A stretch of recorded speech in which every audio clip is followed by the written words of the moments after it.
Hello everyone and welcome to Charlotte Motor Speedway. You're currently watching the Universal iRacing Series QRS Cup Series for our regular season finale here at Charlotte Motor Speedway. We're currently taking a look at Tyler Helms, who's currently on the provisional pole, with Zachary Trevino now taking the provisional pole. Joined in the booth today here with me is league owner Chase George. Hello, Chase.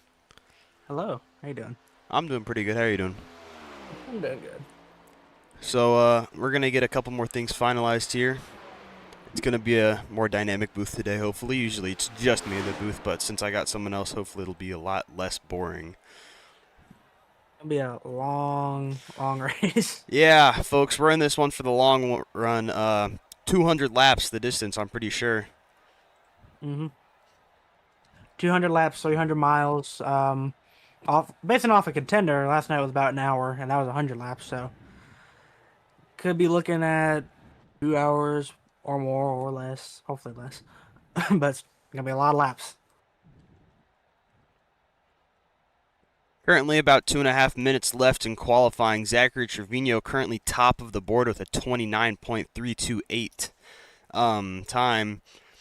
And like I mentioned earlier, this is the final regular season race of the season, and Zachary Trevino is currently out as of right now. Chase, you could talk about points for a second here. Yeah, I mean, looking at the playoff points, the situation going into the final race tonight, I'm trying to pull it up for myself. Really around the cutoff, people you got to look at, Travis Prather, Jacob S. Bryant, Jackson Brown, they're all in by 20, 25, 23, 22. They realistically should be fine as long as they keep their nose clean. We do have, I believe, about 30 cars tonight, so, I mean, if you get taken out, finish at that back tail end of the field, you could end up knocked out. And then in 12th, we got Nicholas Road. He's only in by 10. He's going to be fighting for all he can get, showing okay speed here today, nothing crazy. Then we got Riley Ibanez, 13th. He's only in by 6. Was the slowest car in practice, so he'll need to find something if he hopes to make it in today. Then right behind him, Trent Wilkins, been consistently fast on these speedways. He's only 3 points to the good. Then the first car out is Eric LeBombard. He's 3 points out. Also been fast here and there on these speedways. Saw an amazing run from him at Chicagoland. If he pulls something like that again here today, he very easily could make it into the playoffs. Then Hector Colazo is the next guy out. He's out by 7. Missed a lot of races. Hit or miss on these speedways. He'll be hoping to jump LeBombard and either Trenton or Riley Ibanez go ahead and make his way into the playoffs.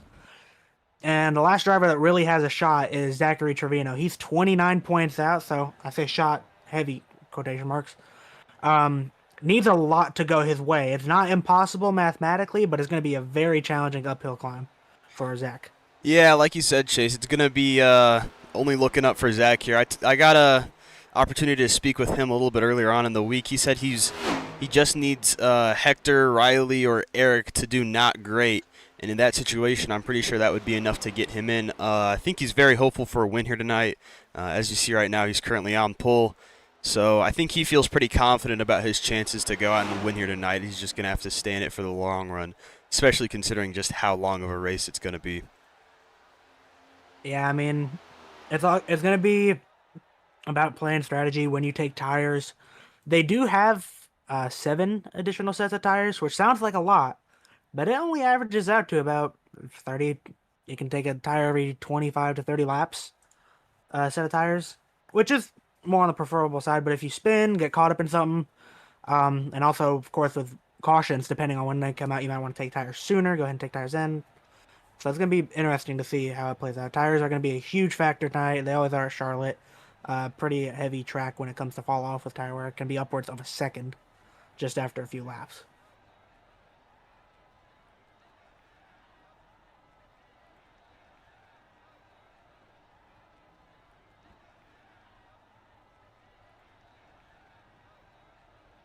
So here we are, folks. Drivers have just completed qualifying. We're about to take you down our starting grid tonight here at Charlotte Motor Speedway. Let's get the grid pulled up. Drivers are going to have a little bit of time. We might try to get an interview with our pole sitter, Zachary Trevino, but we'll go ahead and take a look at our starting lineup. Starting first, with a 29.328 will be Zachary Trevino, one of the guys we were talking about him being out. Starting in second, that's Tyler Helms. Starting P3, we got defending regular season champion and regular season champion favorite, Logan Brink. And to his outside, we got Hector Collazo hoping to make it into the playoffs. Starting in fifth, we have Trenton Wilkin, the guy that's currently 3 above the cut line. And starting on his outside, we have Kai Collymore. Starting seventh, we have Connor Blasco having a good run this season. Had a good run last season, too. Locked in the playoffs. To his outside, we also got another driver locked in the playoffs, Kendorian Davis, in 5. Looking at our next row, we have Max Ford, currently in the playoffs by a good amount. Starting on his outside is Aaron Kovnat. And starting back in P11, first car outside the top 10, Eric LeBombard. We talked about him, 3 points out, hoping for a good run. Right next to him is his teammate, hoping to win today, Alexander Ortega in P12. We got Riley Maxwell starting in 13th with Chase Crawl in 14th on his outside. Then 15th, we got YD Thompson making one of his part-time starts. And then to his outside, Jason W. Hall in the 41. We have Christian Zarate starting in 17th and Nicholas Martinez Jr. rolling off on 18th. Now, something that I want to say real quick here, Chase. For those of you that watched our race last night, you might have seen Nicholas Martinez Jr. Did not quite have the run that I think he was hoping for. Got involved in an incident early on. I, for his sake, hope that another incident like that doesn't happen here tonight. Yeah, Martinez hoping for a good run. Redemption. I need to turn down something. All right, lining up P19, we have the 79 of Asher Bunkley making his first start here tonight, debut. To his outside, we got Canadian driver Jackson Brown hoping for a good run at the Speedway. We got part-time driver Colby Duckworth also in the Canadian Motorsports number 90. On his outside, we have Jared Green. Lining up P23, we got the Quill Motorsports driver Travis Prather in the 33, and then to his outside, Nicholas Rode, who's hoping to go ahead and lock himself into the playoffs tonight. Yeah, Nicholas Rode, one of those guys. He's only 10 above the cut line. He's been having a fairly good season so far. Definitely not his strongest, but he's hoping for a good run here tonight. Looking at our next row, Carmelo Echeverria starting 25th with Xander McKinney on his outside. Now, McKinney is currently on his farewell tour, as he announced a couple of weeks ago. He's going to be retiring from the Universal IRacing Series at the end of this season. Yeah, hoping for a great, strong run for McKinney. First ever Cup winner. I mean, won the first ever 500. Has been one of the best team owners we've ever seen. A lot of great drivers came through. Finnegan, NMJ, that duo was his doing putting together. So happy to see him back, and wish him best of luck on his farewell tour. And drivers that did not qualify, that would be Jacob S. Bryant and Riley Ibanez. Riley Ibanez is also one of those guys. He's currently 6 above the cutoff, so he's going to be trying to point his way into the playoff picture here tonight. Chase, like we said earlier, 200-lap race. These drivers are going to be in it for the long haul. I believe we only have one stage here tonight. It's going to be lap 50, so only about a quarter of the way through. So, yeah, strategy is going to be interesting. We're going to have to see what some of these guys are going to try to do to get the win here tonight, especially those that are out of the playoffs right now. Well, before we get going, I want to ask you, who's your favorite to win tonight? I mean, a lot of strong drivers here at the Speedway.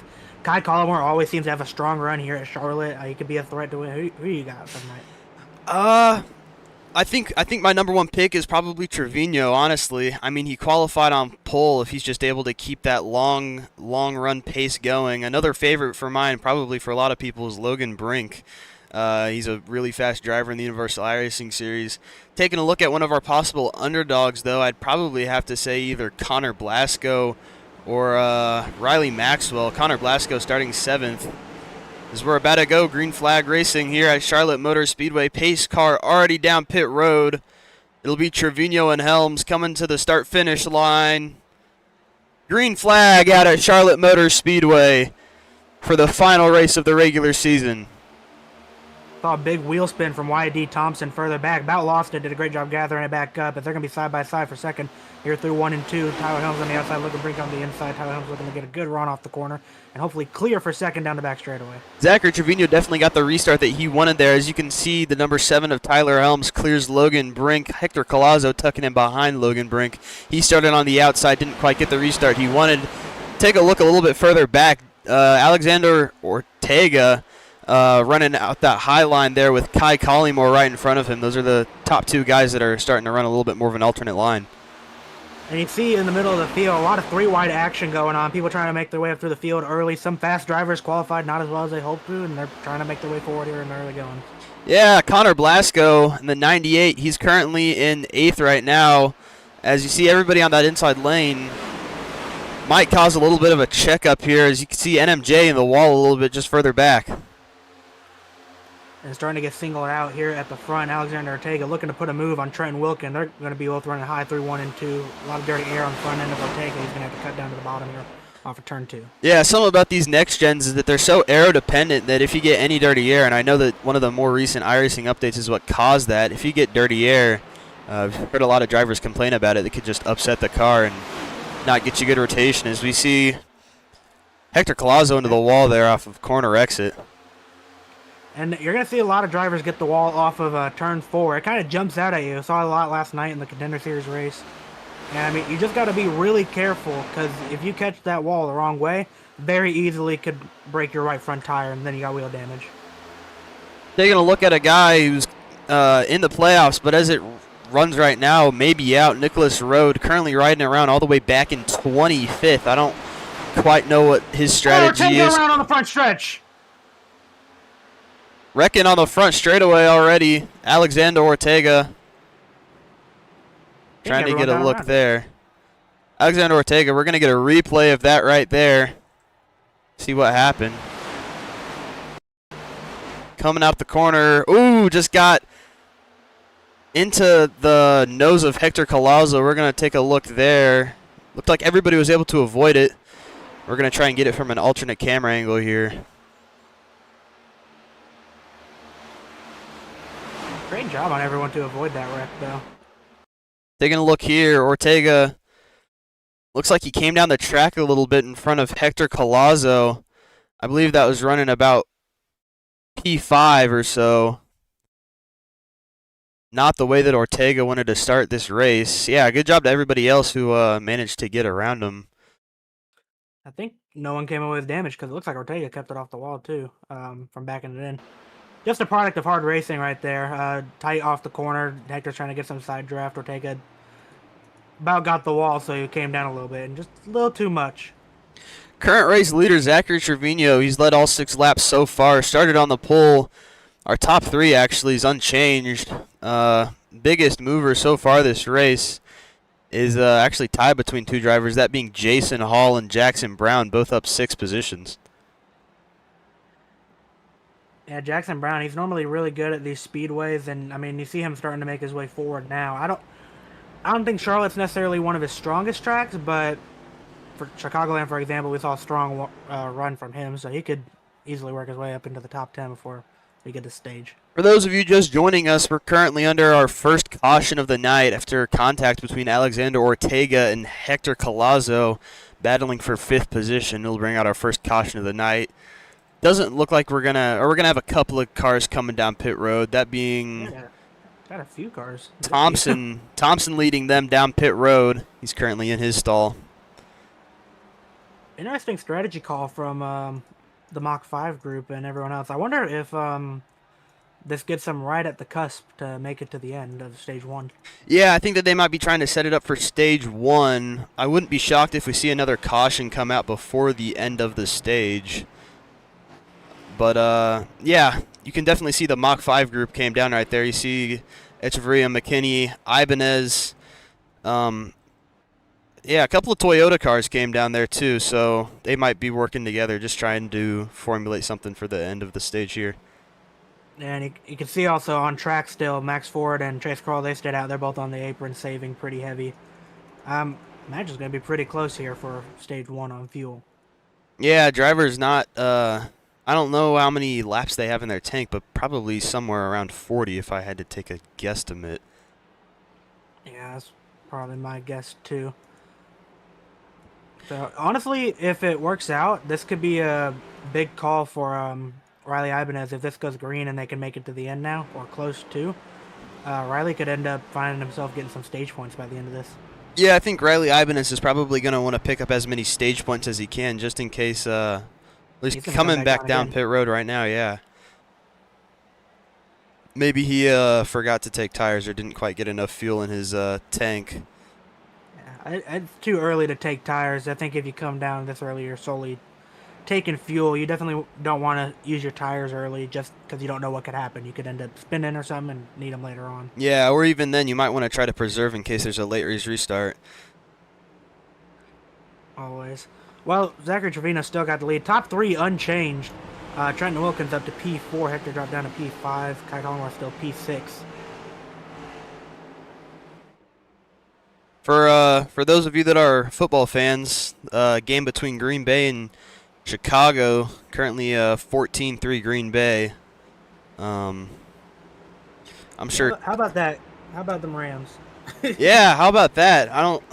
I caught the very end of the game, but I was at Texas Roadhouse earlier on, and I saw most of the game there, and it looked like it was going to be a real good game, and it turned out that it was pretty good. Carolina surprised me in that one. I didn't think they were going to do nothing in playoffs. Yeah, I didn't think that Carolina was going to do quite as good as they did. I mean, they were still first-round exits, but, I mean, the way that it's looking right now, the Bears might be the same. Well, enough about football. Pace car is in. Zachary Trevino's going to lead them back to the restart zone. We'll get ready to get back going. Green flag in the air. Zachary Trevino with a good jump.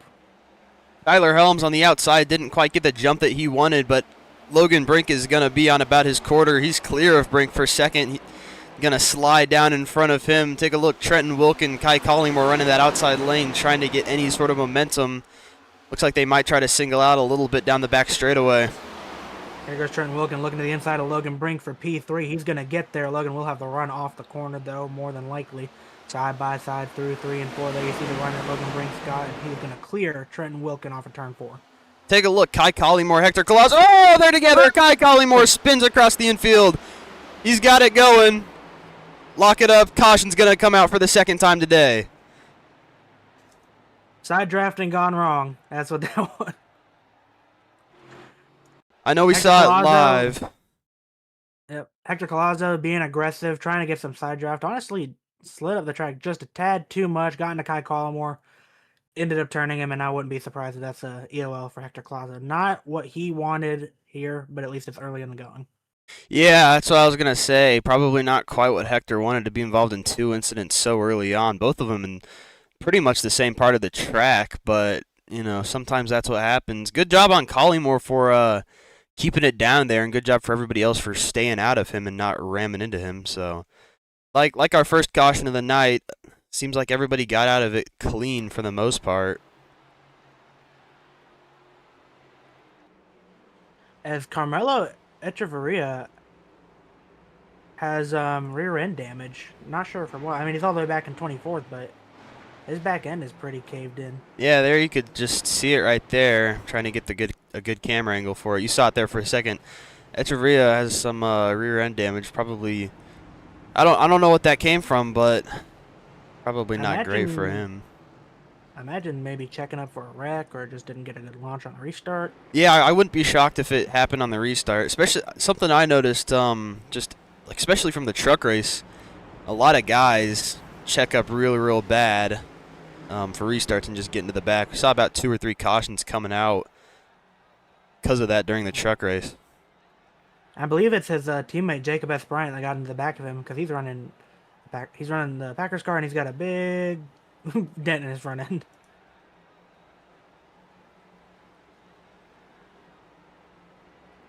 Oh, 3 cars down pit road. It's going to be Kai Collingmore, Carmelo Correa, and Jacob S. Bryant. You can see the 3 cars there. Something I just want to point out real quick. We got a Packers car on the track tonight, and we got a Bears car on the track tonight. Taking a look at Travis Prather in the 33 and Jacob Bryant in the 20. As it is right now, like we just said, I'll actually look at the score right now. I think it's still the Packers, but yeah, it's still 14-3. So as of right now, I guess you could say hypothetically Bryant's got the lead over Wilkin. Or not Wilkin, Prather. I don't know where I got Wilkin from. I don't even know who Wilkin likes. I don't either. For those of you that missed the start, lap 12 out of 200 stage is going to be at lap 50. Currently on our second caution of the night. Happened after contact on the front stretch. Kai Collymore, Hector Collazo. Collymore ended up around, saved it for the most part on the apron, but nobody else got into him, which is pretty good, I'd say. Yeah, two spins, but luckily no one involved compared to Talladega. We only had 3 cautions, but almost all of them were the big one. And it was a rough race for some of these drivers. Yeah, that's one of the things about Talladega being pretty late on in the regular season. If you're good enough, or if you've had good enough of a run, it shouldn't affect your playoff hopes too much. But if you're one of those guys right around the border, then it could have big implications. Yeah. It's definitely a curveball having a super speedway so late in the season. You never know what can happen. It can make some drivers, and it can definitely break some others. 100%. As you see, drivers back side by side down the back straightaway, getting ready to go back green flag racing. This time by Zachary Trevino, Tyler Helms, still your front row. Top 3 haven't changed since the start of the race. Trenton Wilkin right behind them in 4th, lining up on the outside row. Connor Blasco in 6th. Yeah, Connor Blasco's having a strong run here today. And how about NMJ? He's worked his way all the way up to 8th. Didn't qualify very well. He started 18th. So he's up 10 spots right now. Yeah, NMJ up 10 spots. Jared Green also up 10 spots. Talk about some big movers. It's the pace car back down pit road once more. Trevino's going to be your control car for the 3rd time today. Back into the restart zone. Green flag out for the 3rd time here today at Charlotte Motor Speedway. That was a pretty even restart. Tyler's going to be able to fall in line right behind Zachary Trevino. And Zach's going to aero block him a little bit going off into the corner. Max Ford side by side with Trenton Wilkin for P4. Ford trying to get the bottom rolling. Trent's got the run on the outside. Top 3 all, as we take a look for the race lead, pass for the lead. Tyler Helms on Zachary Trevino's inside. Trevino might get the run off here. We're going to see. It's going to be about even at the line. I think it's Trevino this time by. Side by side off into turn 1. That outside lane is real strong down here in 1 and 2. They're pretty much even all the way throughout the corner. Zach's going to have a big run off, and he should be able to clear Tyler Helms. Still side by side. And Tyler's able to drive it in so much harder down into turn 3 than Zach is. Now, something that Tyler might have to worry about is doing that. He's not quite preserving tires as much as he might be supposed to. I don't know how to phrase that.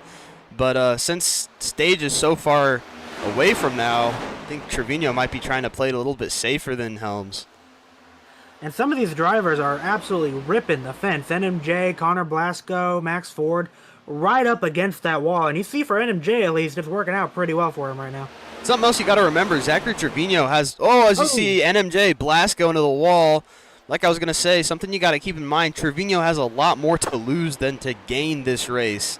If he does not have a good if he doesn't have a good run, he's out of the playoffs, which would be the first time in a few seasons that Trevino doesn't make the playoffs. So I think he's hoping to have a good run and be able to make it in.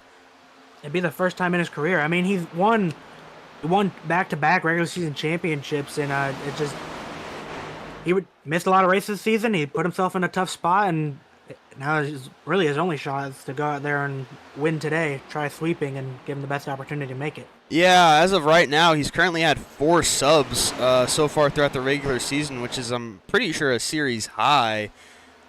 Yeah, I believe it's a series high for full-time drivers. Tied with Christian Zarate, matter of fact, but Zarate's fairly far out behind him. Trevino's, we talk about some of the, not to like toot his horn or anything, talk about the UIS greats, talking about guys like Trevino, Brink. Who else you could probably throw a couple more guys in there. McKinney, I know he's retiring. Finnegan Myers, definitely one of the best we've had. MJ, he's creeping himself into, he's honestly will probably be on the Hall of Fame eligible this season for the vote. So definitely, Zachary Trevino, one of the better drivers we've had come through. He's already in the Hall of Fame. Jacob Quill, can't forget Jacob Quill. Yeah, I can't forget Jacob. Something that you just got to hope that Trevino's able to make the playoffs, because it would be kind of upsetting to see him not make it. As you see, NMJ tried to run high on the outside of Brink there going into 1. He just kind of clipped the wall right there. Still pretty close to Brink's rear bumper, battling for 3rd. As Jason W. Hall is all the way up to P6. He's having a strong run up through the field. Crawls up to 8th. Oh, NMJ into the wall big time out of 4. MJ's got to be careful doing that. If he does it too often, I mean, each time he does it, increases the chance of getting wheel damage. He's just overdriving it right now on entry, trying to get right up to it, and it's costing him time and chewing his stuff up.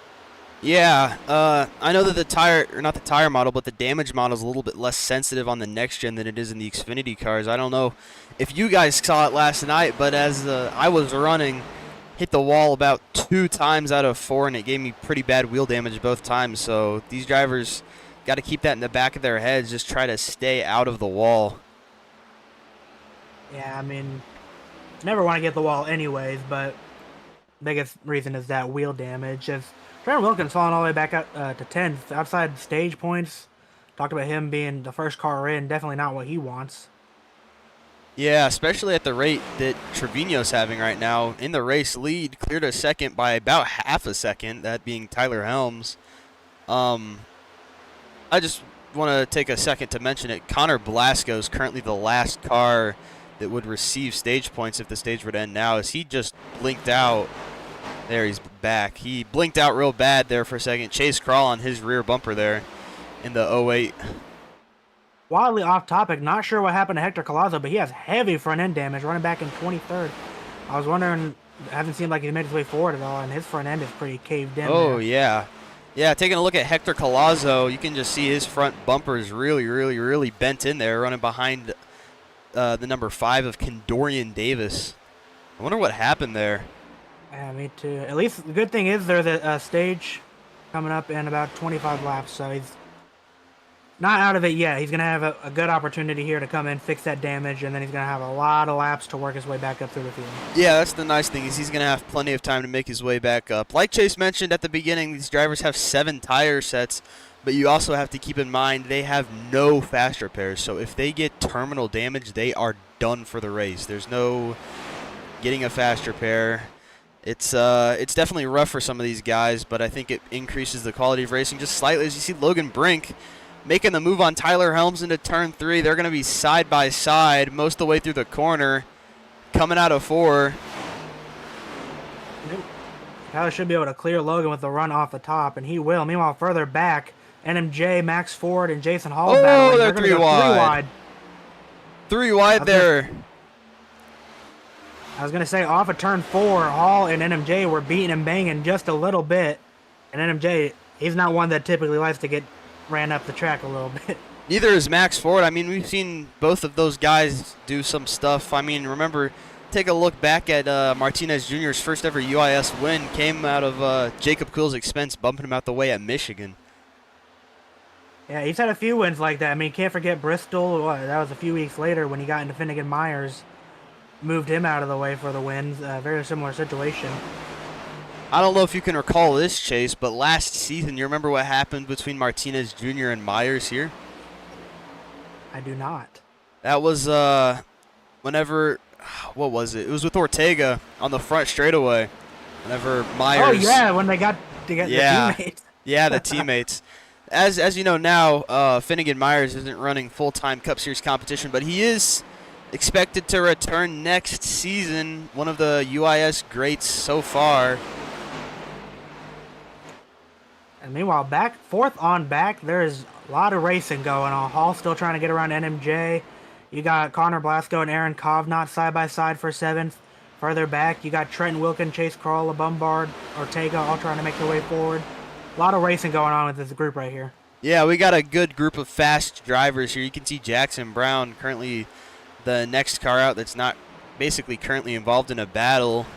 So most of these guys are trying to make a good run while they can, almost lap 30. So we're currently at about 22 or 23 laps to go on the stage. I'm not quite sure. 22. 22. Oh, who was that? Trenton Wilkin. And he saved it. Oh, no, he No. doesn't. Back him in front of traffic. Oh, Jackson Brown got into him. That's going to bring out our third caution of the Collymore to the wall as well. Third caution of the night here out on lap 30. We're going to get a replay. Almost saved it. Did he just get ran over by... He kind of came down on him.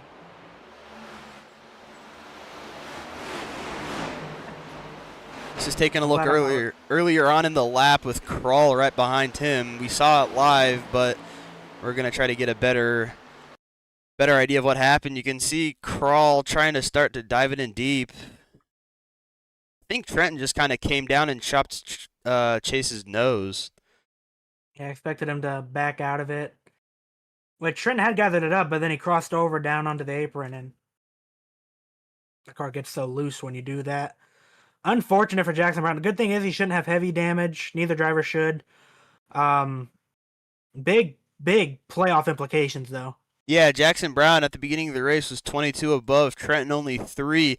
As it is right now, I believe Trenton's going to be out because LeBombard, Collazo, and Trevino are all in front of him, which means he'd be dropped down to 17th, I believe, if my quick math in my head is correct. But it doesn't look like he's got much damage on the cars. We saw Jackson Brown did receive a good amount of damage on his front end after he got into Trenton late there.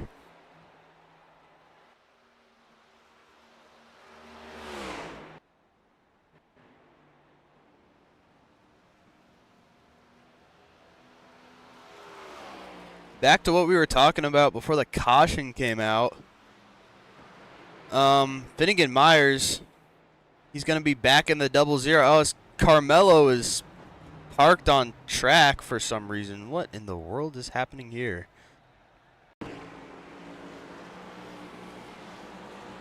What happened? See Carmelo Echeverria slowing down, and he just shifted it down into the wrong gear, I guess. I don't know if I've ever seen that happen before. Back onto topic, though.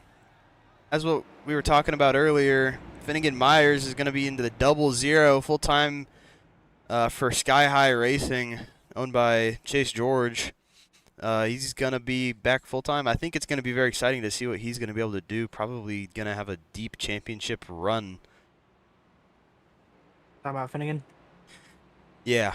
Huh? Yeah, they're very excited to bring Mr. Myers on board next season. Very, very excited. Reuniting him and NMJ. Yeah. So as you just saw, we didn't quite catch it because of Carmelo, but top 3 stayed out.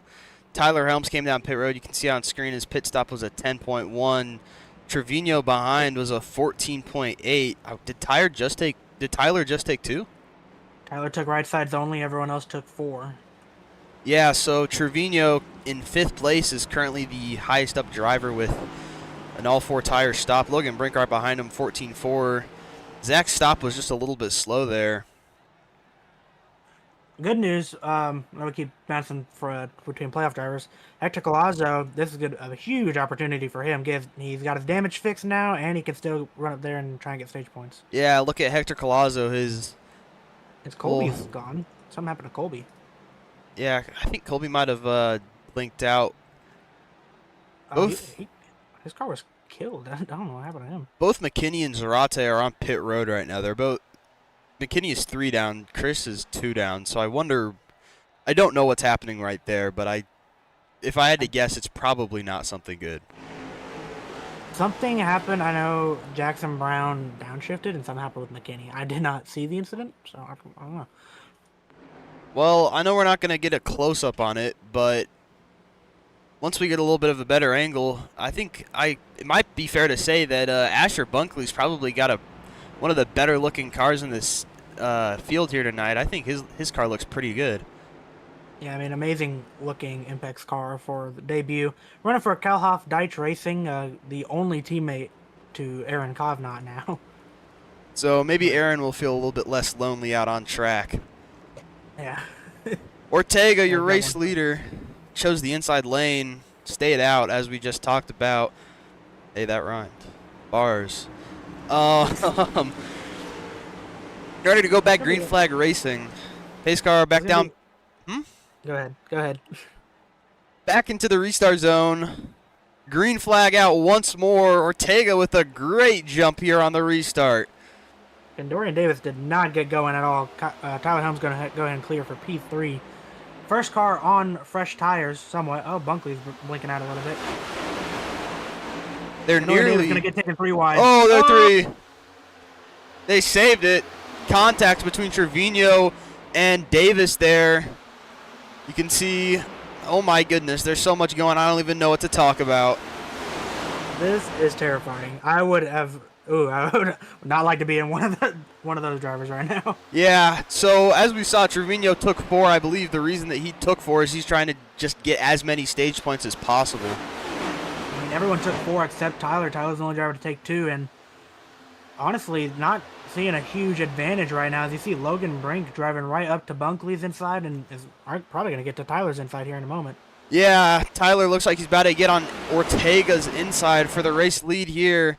About a car length between those two. Trevino bottom 3 right now with Bunkley and Ford a little bit further back.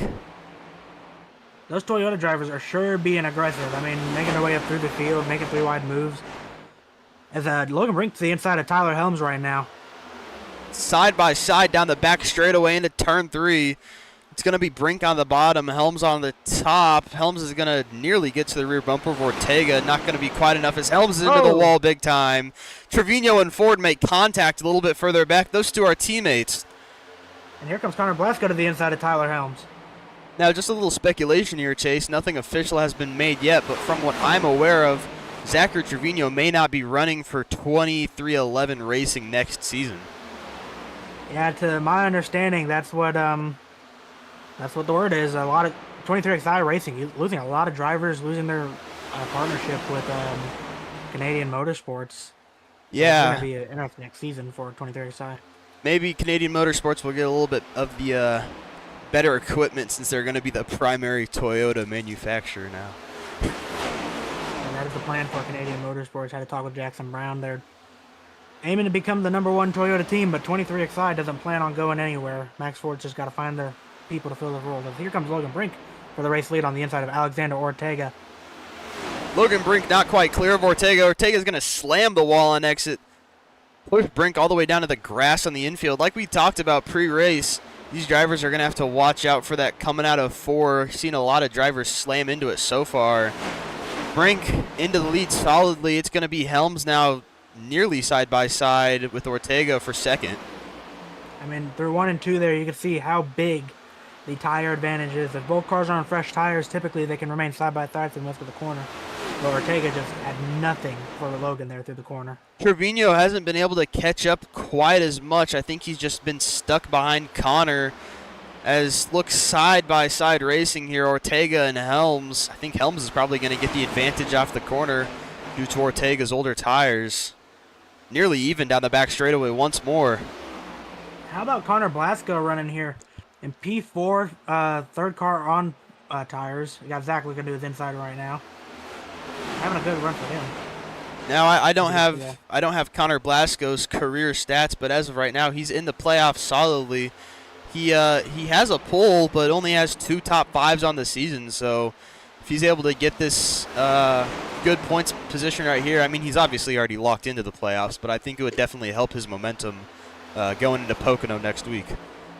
Yeah, Connor Blasco, he's one of those drivers that's not known for necessarily being super fast, not getting a lot of top 5s, but he is super consistent. Either always just in the top 10 or just how it gets loose, and he saves it.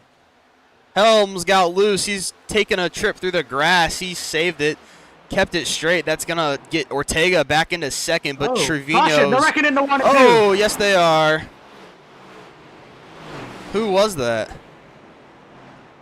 Thompson, I believe. Thompson, LeBombard. Oh, Riley Maxwell just drove straight up into Riley Thompson, or not Riley Thompson. Y.D. Thompson's left rear ended up sending him around. Getting a look right here, going into turn 1. LeBombard had his left sides in the grass. LeBombard might be done. That might be his playoffs. Hard hit into the outside wall. That's a 150-mile-an-hour impact straight into that nose. Oh, oh yeah, LeBombard hard hit into the wall. That could be his playoffs up in smoke. He was only out by 3 going into tonight. Oh, God. Hate that for him. Let's take a look on board with Kai Collymore. Just kind of see the C's part. Well, there you can see helm spinning. Taking a look on the nose camera. Look at a good view right here. Yeah, LeBombard's night's probably over if I had to guess. That was some very heavy damage. Hard impacts to the outside wall. Let's see. Where's LeBombard at on my thing?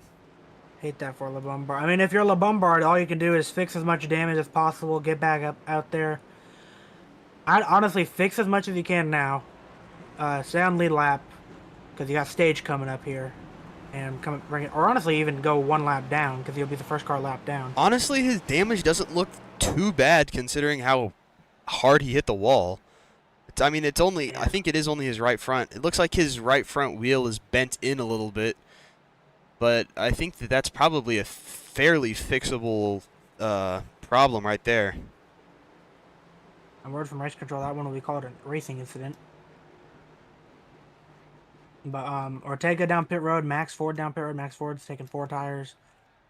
Ortega didn't take tires. Interesting call. Fuel only? He may be waiting for stage. Yeah, but I mean, if you're going to sacrifice that position, why not go ahead and take the tires? As it looks like Hector Collazo did a pass through on pit road. Yes, he missed his stall. Yeah, you do got to ask. With Ortega down pit road, he might as well have taken tires to try and flip the stage. He would have gotten a good advantage because we're only going to be back green flag racing for about 5 laps before the stage is over. Yeah, I mean, don't get the call personally, but maybe he knows something we don't.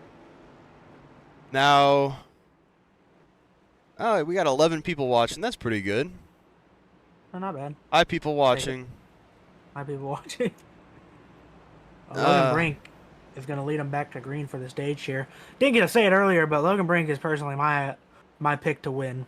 He is arguably the best driver in the league when it comes to Charlotte. Has the most wins at the track. Has absolutely smoked the field numerous occasions. Hasn't done it in a while, but I mean, this is his bread and butter here. I mean, Logan Brink is generally a good driver to assume he's going to run well. I mean, he's currently the points leader by about 37 points, so the only way that he chokes this is if he wrecks and NMJ gets a good finish. But on the season, he leads, or he's actually tied with Finnegan Myers for 3 wins. He has the most top 5s, but he only has 1 stage win compared to Ortega's 6.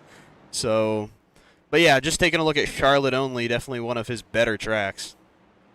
Yeah, I mean, Logan's, honestly, his season he's had has been pretty remarkable compared to the last season. Tyler likes to make a bunch of jokes that he's turned back the clock, and he really has. He's having almost a second peak in his career.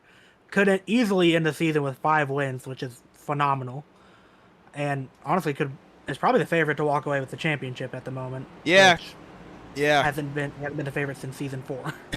I mean, currently the defending regular season and overall champion in the Cup Series. He had a very, very good run last season, so I wouldn't put it past him to pull another one out here. Yeah, also, correction, Zachary Trevino won the regular season championship last season. He won the last 2. Logan won 3 before that. So he's looking for number 4 here today. I'm trying to get stats pulled up, but I don't think it's going to happen before the restart. Chase, you got this one.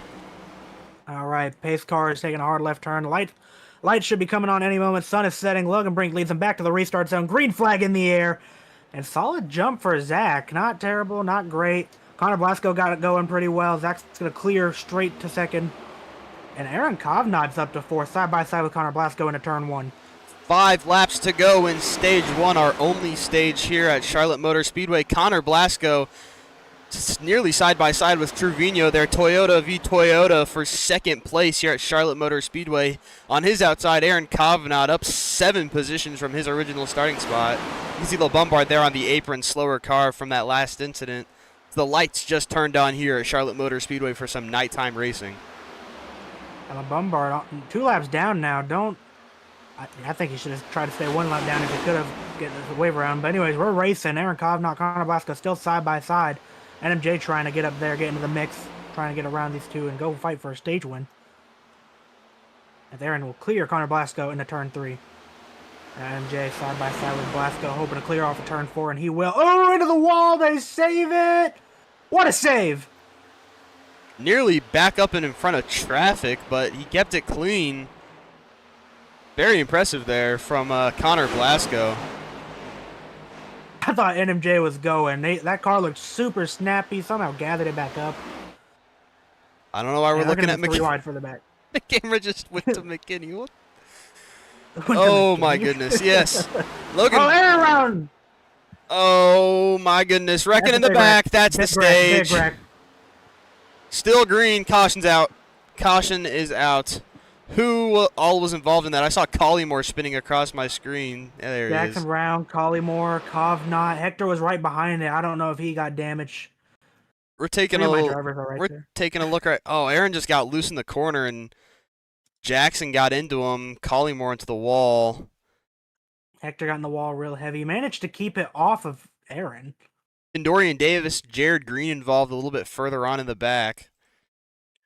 A big checkup. Oh, Kendorian Davis just lost it. Under the braking. Gotta change that brake bias, Ken. We're gonna take a look at Kendorian Davis right here. Yeah, I just lost it trying to check up for the wreck. Jared Green into him. Oh. Logan Brink, stage winner. Zachary Trevino, P2. NJ 3rd. Blasco 4th. Hall 5th. Trenton Wilkins gonna walk away with some stage points there. He needed them. Trying to jump Riley Ibanez so his teammate can get in the playoffs. Hector Clauso barely just missing stage points. That sucks for him. Jackson Brown with the final stage point position. That's going to help him quite a bit. I believe as of right now he's in by a good amount. Yep, and this is only Logan Brink's 2nd career stage victory. Stages are, you do have to keep in mind, though, stages are relatively new for the Universal iRacing Series. Yeah. I've been impressed with Ortega when it comes to stage racing. 6th on the season. I mean, the next closest guy to him, I believe, has 2 or 3. It genuinely just an impressive season for stage racing for Ortega. Yeah, I believe Ortega's the only one with multiple stage wins as of right now. Is he? Yeah. Currently in the season, yeah, he's at 6th. Next closest is Brink, Martinez, Jr., Helms. I mean, basically everybody else that's won a stage. As you see, drivers down pit road. I think most of them are probably going to go for 4 here. Collymore went around, but he's lucky to come out of that with no damage. I don't think Kendorian has much damage. As he sees them racing off pit road. Jared Green almost winning the race off. I think that Green, well, take a look at this. Ford and Crawler off. I think they might have taken right sides or fuel only. We're going to look at their pit box time. Maybe not. They might have just had real They didn't pit. They're just... oh, they didn't pit? Yeah, they stayed out. Oh, well, that's interesting there. Yeah, Jared Green took 2 tires. Honestly, don't agree with the call. We saw Tyler Helms struggle. Definitely don't agree with the call to stay out between Max Ford and Crawl, but... it could work out. Just they'll need a caution. They won't need it to go green. Yeah, they're going to need a caution pretty early on. Jared Green jumped quite a lot. He's up 18 positions from his starting spot of 22nd. I don't think that the 2-tire call was it because, yeah, like you said, we saw Tyler was just kind of slower. He wasn't off the pace necessarily, but he was definitely not on the pace, if you know what I mean. I would say there was a fairly clear disadvantage. Not a huge one, but it was definitely evident. Yeah. For those of you football fans, another recap. Green Bay with a pretty big lead over Chicago, 21-3 at halftime, just wrapped up. So as of it right now, it looks like the Packers are probably going to advance to the next round. Wouldn't say anything too yet because we've seen the Bears pull some magic out of their butts before, so. Not sure why, but Bunkley has received an EOL. I'm assuming too many stalls, if that's the case. One too many stalls. I just saw it. I don't know. It's an interesting one. Yeah, interesting for that one right there. Yep. But lights are off on the pace car. I'm trying to keep from glazing my own team here, but we got 4 cars in the top 10. We having a good day.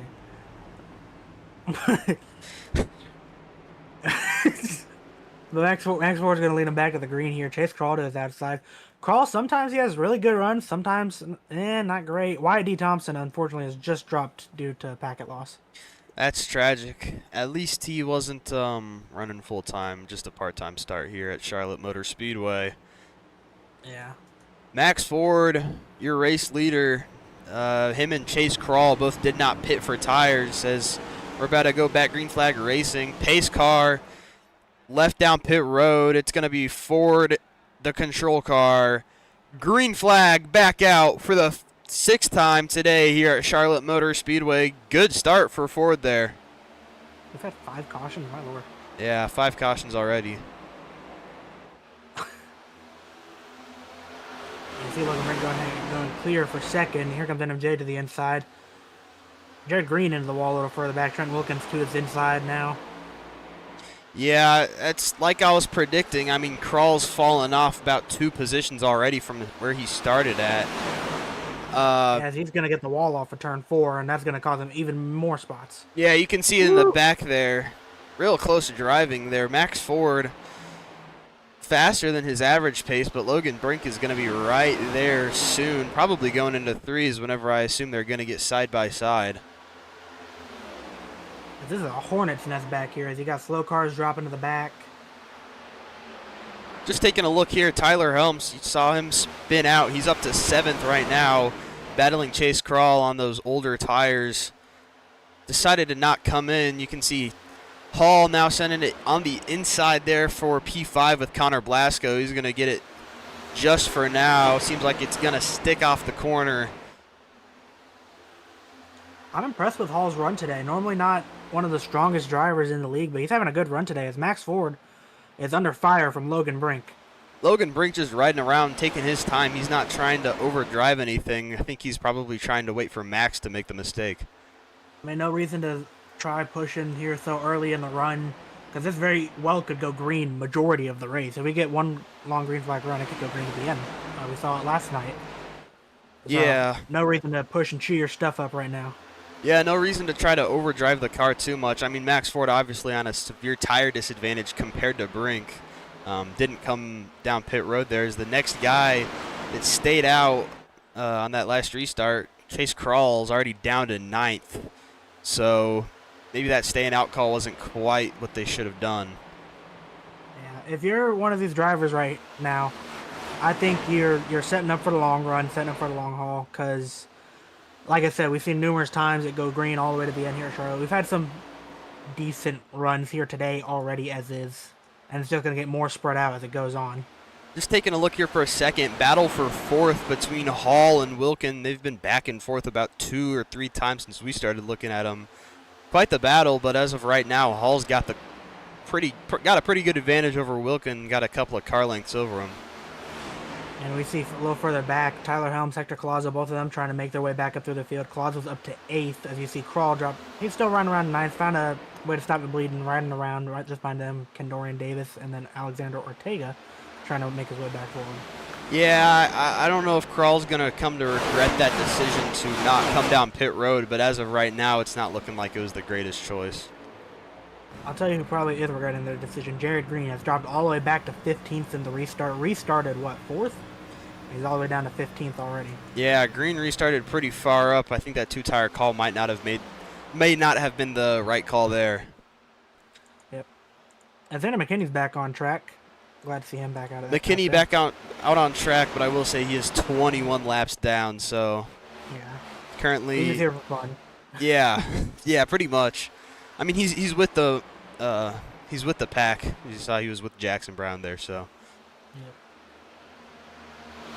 McKinney, as far as I'm aware, his only other planned start is the 500 next season, which I don't know about you, but personally I'll be pulling for him to get one break the longest winless streak in UIS history. Yeah, Xander McKinney won the first UIS race at Daytona, season 1, but hasn't won a race since then. So yeah, as Chase just said, longest winless streak in the Universal iRacing Series across all 3 series.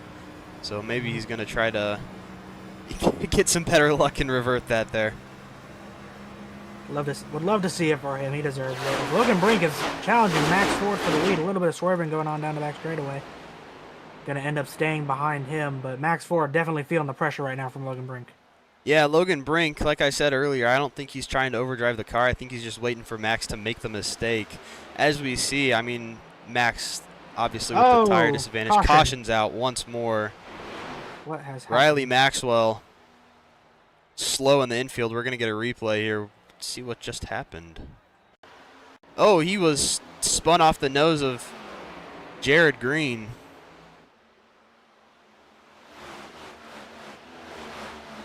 Ortega was also already around. Oh yeah, Ortega was around, and Maxwell just got spun by Green there. What happened? Or did Ortega just get loose?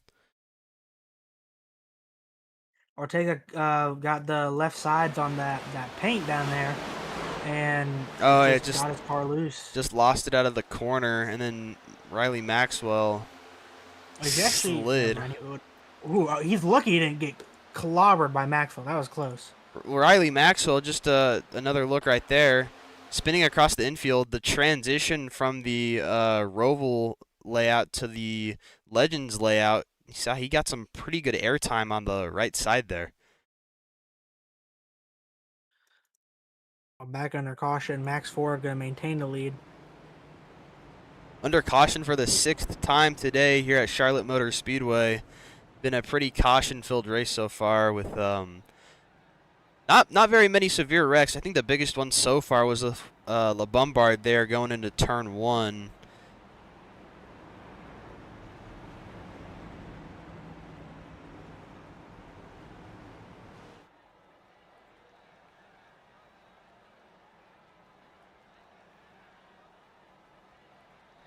And for those of you that are wondering, Bears, I believe, got a field goal, currently 21-6. Definitely the game to be watching right now. So hopefully, I'm pulling for the Bears a little bit. I'm from Illinois, but you never know what's gonna happen. You never know. I personally do not care about either team. I could not care less. I guess that's understandable. Hold on. Jordan Love, 9 completions out of 17 attempts and 3 touchdowns. How? What is that line? What is that line? What? Dude. One third of his completions are touchdowns. That's absolutely diabolical. Insane. I don't think I've ever seen that before in my life. That's bro. Yeah, Williams currently 10 for 21 with an interception. Doesn't even have a touchdown yet. Eesh. Taking a look at the odds right now. It's pretty far in Green Bay's favor. I mean, yeah, it's especially with how it's going. DeAndre Swift has 0 yards today, 24. Tomorrow's definitely going to be a good football day. You got Bills, Jags, 49ers, Eagles, and Chargers, Pats. Who do you got for those? I think I got Buffalo beating out Jacksonville. Jacksonville just hasn't wowed me. They got Cam Little, so that helps them out a lot. But I got Buffalo. I think Buffalo's just a better team regarding that one. Then San Francisco and Philly. That's gonna be a hell of a game. I think I might have to watch that one because that's gonna really come down to the line for sure. Oh yeah, that's gonna be a phenomenal game to watch. So honestly, that one I can't make a call on. I just too many good players on both teams. And then for the Chargers and New England, I mean, Drake May. He's been amazing all year. I But I'm rooting for the Chargers. I like Lad McConkey personally. Good old Georgia boy.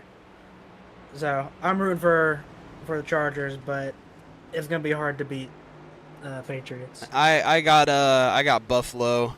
I got Buffalo, and I think it's gonna be San Francisco. I mean, I don't know. I'm just rooting for them. I don't even know who they're gonna be playing tomorrow. Is Purdy still injured or what? I don't think so. Well, I mean, yeah, it'll be interesting to see. And then I think I have the Patriots, like you said, Drake May. Pretty good football player. There's pace car back down pit road for the 7th time today. Max Ford back to the restart zone once more. Green flag back out here at Charlotte Motor Speedway. Solid jump from Max Ford. NMJ also got a good jump, able to get to the inside of Logan Brink off into turn 1. Might be able to even clear him here, and he will.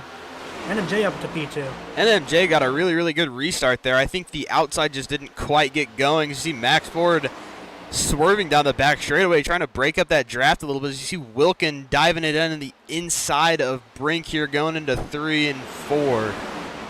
And you can see NMJ trying to help his teammate out there, giving him some draft, giving Logan Brink dirty air, just trying to help him go ahead and get around Logan for P3.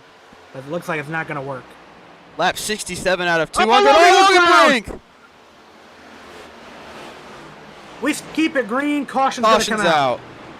Oh my goodness, Logan Brink, what happened? We're going to get a replay. And that's likely his day. If not his day, severe damage. Taking a look here. Trenton just got into him. I think that Logan might have come down, Trent might have gone up. It looks like Trent was intending to run the middle, and Logan was too, and they just got together. Oh man, Ortega nearly got into that. That was really close. Yeah. Hector got into the back of Trenton, which Trent was able to save it, but yeah, that's unfortunate for Logan. I mean, you see right there, he has some right front damage. It doesn't look too bad, but it's definitely not what he wanted, especially considering how good he was running. Yeah, that's just unfortunate for Logan. Logan was arguably the favorite to take the win today, but go ahead and get win number 4 on the season, lock up the regular season championship, but looks like won't quite lock it up yet. Yeah, as of right now, it's actually going to be pretty close. I think Brink is probably going to have to DNF, and NMJ might have to win. Something along those lines. Looking at it, his car doesn't look terrible. It's the front end damage. It's going to depend if he got wheel damage, but the back end looks like it actually held up relatively fine, so it's just that front end. I don't think that his wheel damage would be too bad, because the hit looked like it was more on the right front than being more or less on the right side. We cannot forget Nashville Super Speedway, where he got taken out early, got the cautions he needed, fixed 8 minutes worth of damage, and somehow rallied back to a top 10. Yeah, Logan Brink's definitely going to have to start setting up for a rebound type of race here. He's done it before, but he still just don't want to be in that situation. So it sucks for Logan, but if anyone can pull it off, it's him. I mean, still got well over 100 laps left as well. Just going to need cautions. Yeah, not even past halfway yet in the race, but our Stage 1 winner down pit road with damage. Take a look. Zachary Trevino currently back in 7th, and another guy that's right on the cusp of being in is Nicholas Road in 9th. Nicholas Road, the run he's having right now should go ahead and get him in. Yeah, he'll be all right. Yeah, the way things are going right now, I believe that Road will be in by a handful of points. Riley Ibanez, where's Ibanez at? He's not been having a great day. He's down in 19th. I mean, showing 22nd. Wherever he is, he's fairly far back. Yeah. Trenton's running pretty well. Trenton's currently in 17th, according to the information provided right here. So both those guys right on the cusp, not having a great day. Where's LeBombard? LeBombard even further back with still significant right front damage. So that sets up Hector and Zach. Zach being the highest, or no, Hector being the highest up. He's in third right now. Third or fourth. Yeah, and Hector, he needs to, you know, finish well because he needs to jump 2-3 drivers. He needs to jump 2 drivers to make it in. 3 if he doesn't want to knock out a teammate. Yeah, as it is right now, I believe Hector's probably in. Yeah, he's gonna jump LeBombard. He's gonna jump LeBombard, and he's gonna jump Trenton as of right now. Yeah, he's already got Riley as well, so he needs to at least beat Riley, and I know he's got Riley. Nicholas Road, excluding bonus points, excluding stages, he needs at least a P7 today to go ahead and lock his playoff spot, which he's only 2 spots off of that. Yeah, he's not much further behind that, but I don't think that he got any playoff, or he didn't get any points for the stage break there because he was still running fairly far back. Yeah, it's gonna largely depend on stage and stuff, but if he at least gets to P7, I think he's almost guaranteed to go ahead and lock himself in. As we are about to go green. Pace car is in. Max Ford going to lead him back to the restart zone. Green flag in the air. Good fire off for Max Ford. Max Ford from the point. Very, very consistent restarts. Jumping the second place driver by a couple of positions. NMJ got on the gas pretty good going there. He didn't drop by too many. Hector Collazo is going to slide in front of Connor Blasco's. Blasco's into the wall big time with Martinez Jr. getting a fairly large run to Ford going into turn 3. And Logan Brink, he's back on track. I was trying to find where he was, seeing what he was doing. But yeah, top 4 all singled out. Then you got Zachary Trevino and Chase Carl side by side. Trevino trying to make his way back up to the field.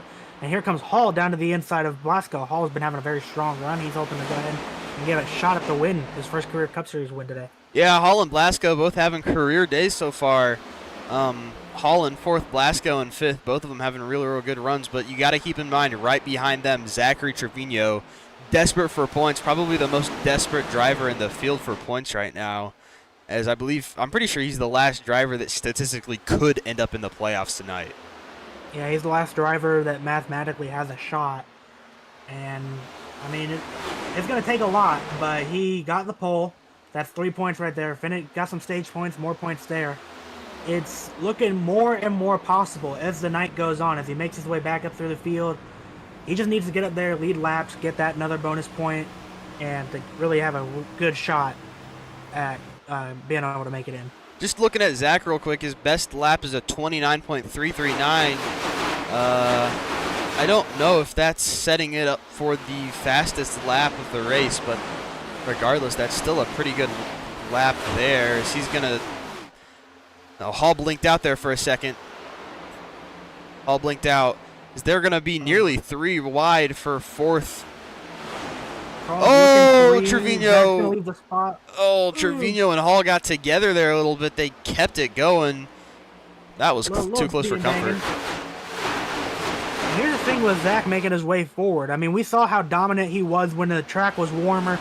It is cooling off now. He might be losing some pace, might not be as fast, but I mean, I'd still be checking my mirrors if he's coming up behind me. Yeah, Trevino's still definitely going to be a threat regardless of the track state or tire state for that matter.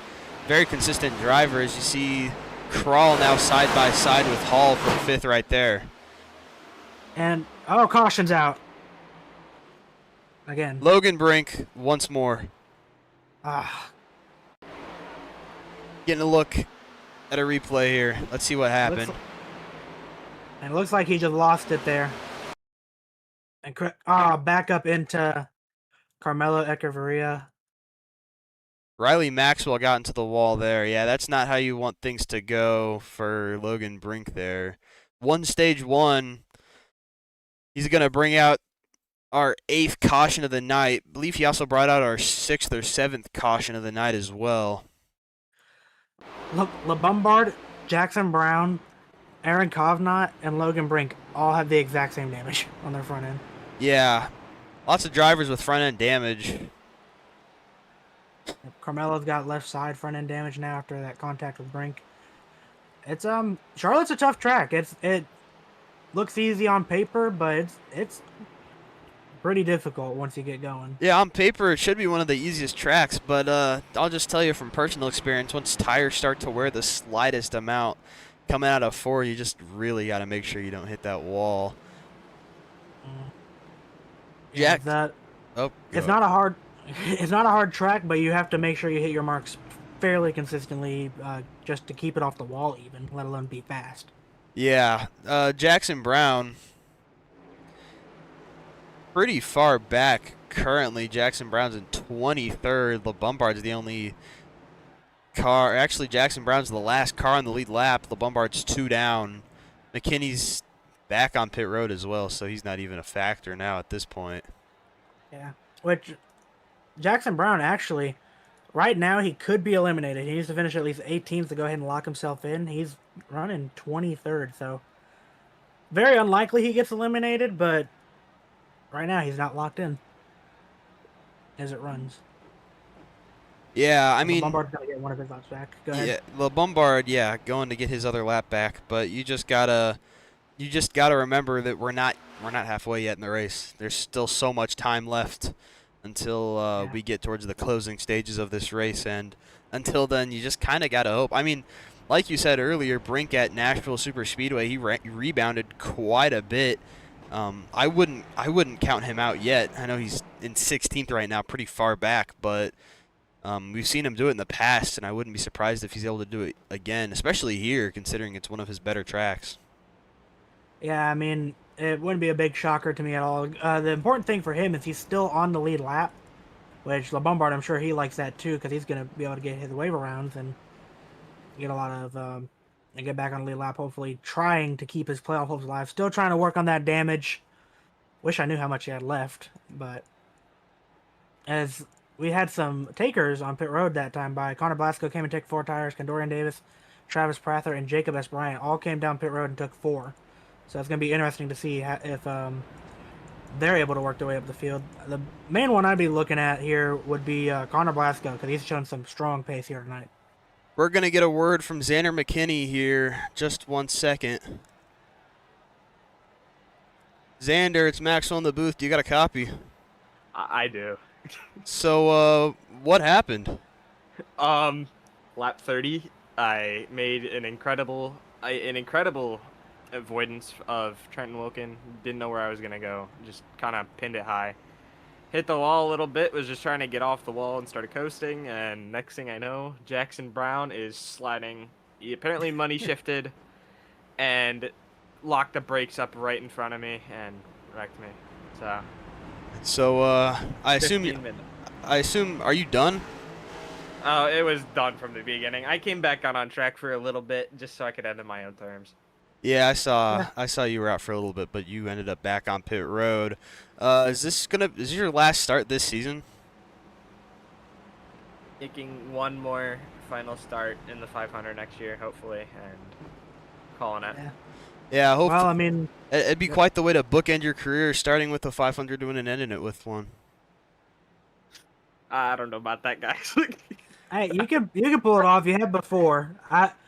I'm pulling for you to pull it off personally. I think it'd be great for you to end that 120 race winless streak and end it back in 2 career victory wins. lane. We're forgetting that. You do have 2. What's the other one? Arca? The mini stocks. Oh, That don't count. yeah, I got told that don't count personally. Oh, shit.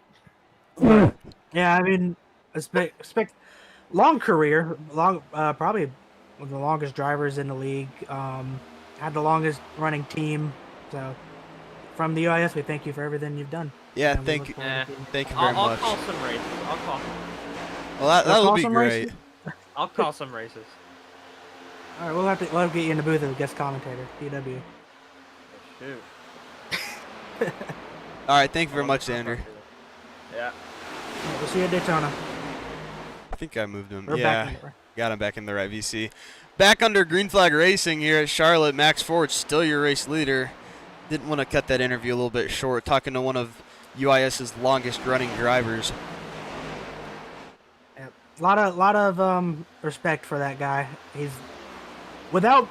He he had never been the fastest, but without back markers, you don't have racing, you don't have a league, you don't have a full field. And he's stuck with it. Just taking a look for battle for second.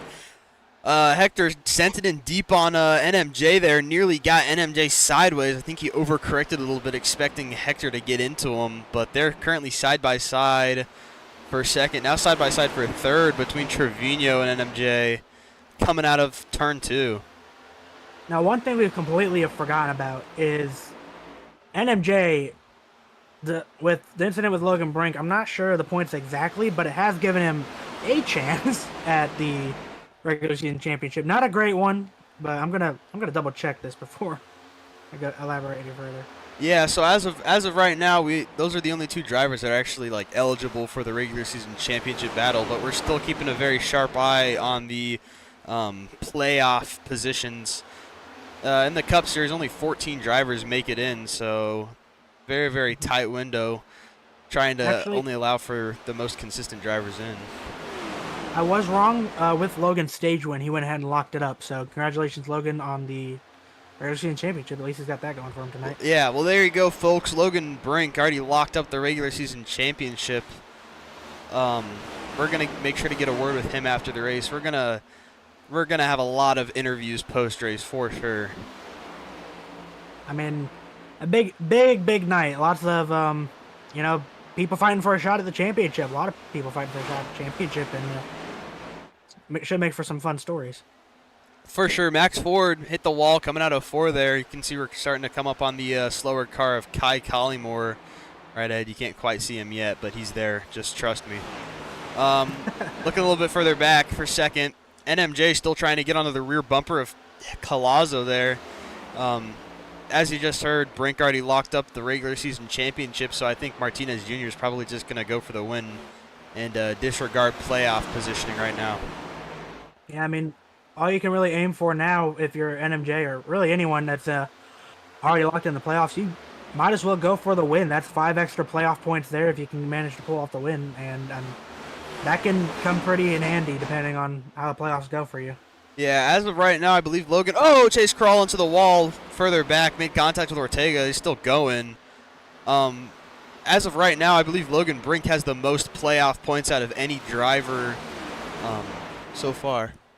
Yeah, and he just got 15 more with the regular season championship, so he should have a smoother path to the championship, but I mean, with 1 DNF, all those playoff points could be gone in an instant. Jason Hall was running high there. I think he might have gotten into the wall a little bit out of 2, or in the middle of 2. Blasco up to P11 right now. Remember, Blasco's on those fresh tires. One of the few that took him. Kendorian Davis right behind him. And he's currently looking for a go ahead and get in the top 10 here. Oh, contact! Damage to the Connor Blasco machine. Connor Blasco, or Asher Bunkley, got into the wall, got into Blasco. Looks like he has some right side damage. Doesn't look too significant, but definitely won't help him very much. Yeah, I hope it doesn't affect the car too much. As you see, Bunkley is super slow. I think Bunkley might have gotten wheel damage. Yeah, Bunkley probably got some wheel damage off the right front there. He slammed the wall coming out of 4. Yeah, that's the hardest hit I've seen today coming off 4. Side by side with Logan Brink there. Both those drivers not having quite the day they wanted. Bunkley blinking out a little bit there. Yeah, Bunkley's, in their debut, was having a decent run, but I'd say that's that. Yeah. I mean, you can never be too sure. Maybe another caution. Yeah, that's true. As of right now, I think this might be our longest green flag run. We're coming close to it. Why'd you have to say something? Well, hopefully I didn't just jinx it there. I mean, drivers are starting to get more single filed out as we progress more along. Spread out.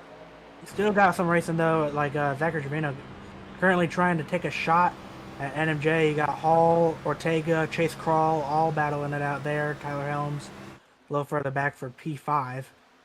Yeah, we're currently just taking a look at the number 48 machine of Nicholas Martinez Jr. just riding around in P3 right now. Trevino's been inching up closer and closer to his rear bumper every lap. You see Ford got into the wall a little bit coming out of 4. As he's actually slow, Hector Collazo is going to get side by side with him into 1. I think Max might have gotten some wheel damage there. Look at how slow he is. Oh, yeah, he's definitely I don't know if he's got wheel damage, but I think it knocked him out of rhythm. He looks a little bit tight right now through 1 and 2, and I mean, like you said, he's definitely slow. Now he's gonna get a bunch of dirty air. Ford down to 4th right there from the race lead. Now, current race leader is Hector Collazo, which for Zachary Trevino is not good, as Hector is a position in front of him. But with the current running of how playoff positioning is, I think Zach might be in right now. But it's a very, very big if.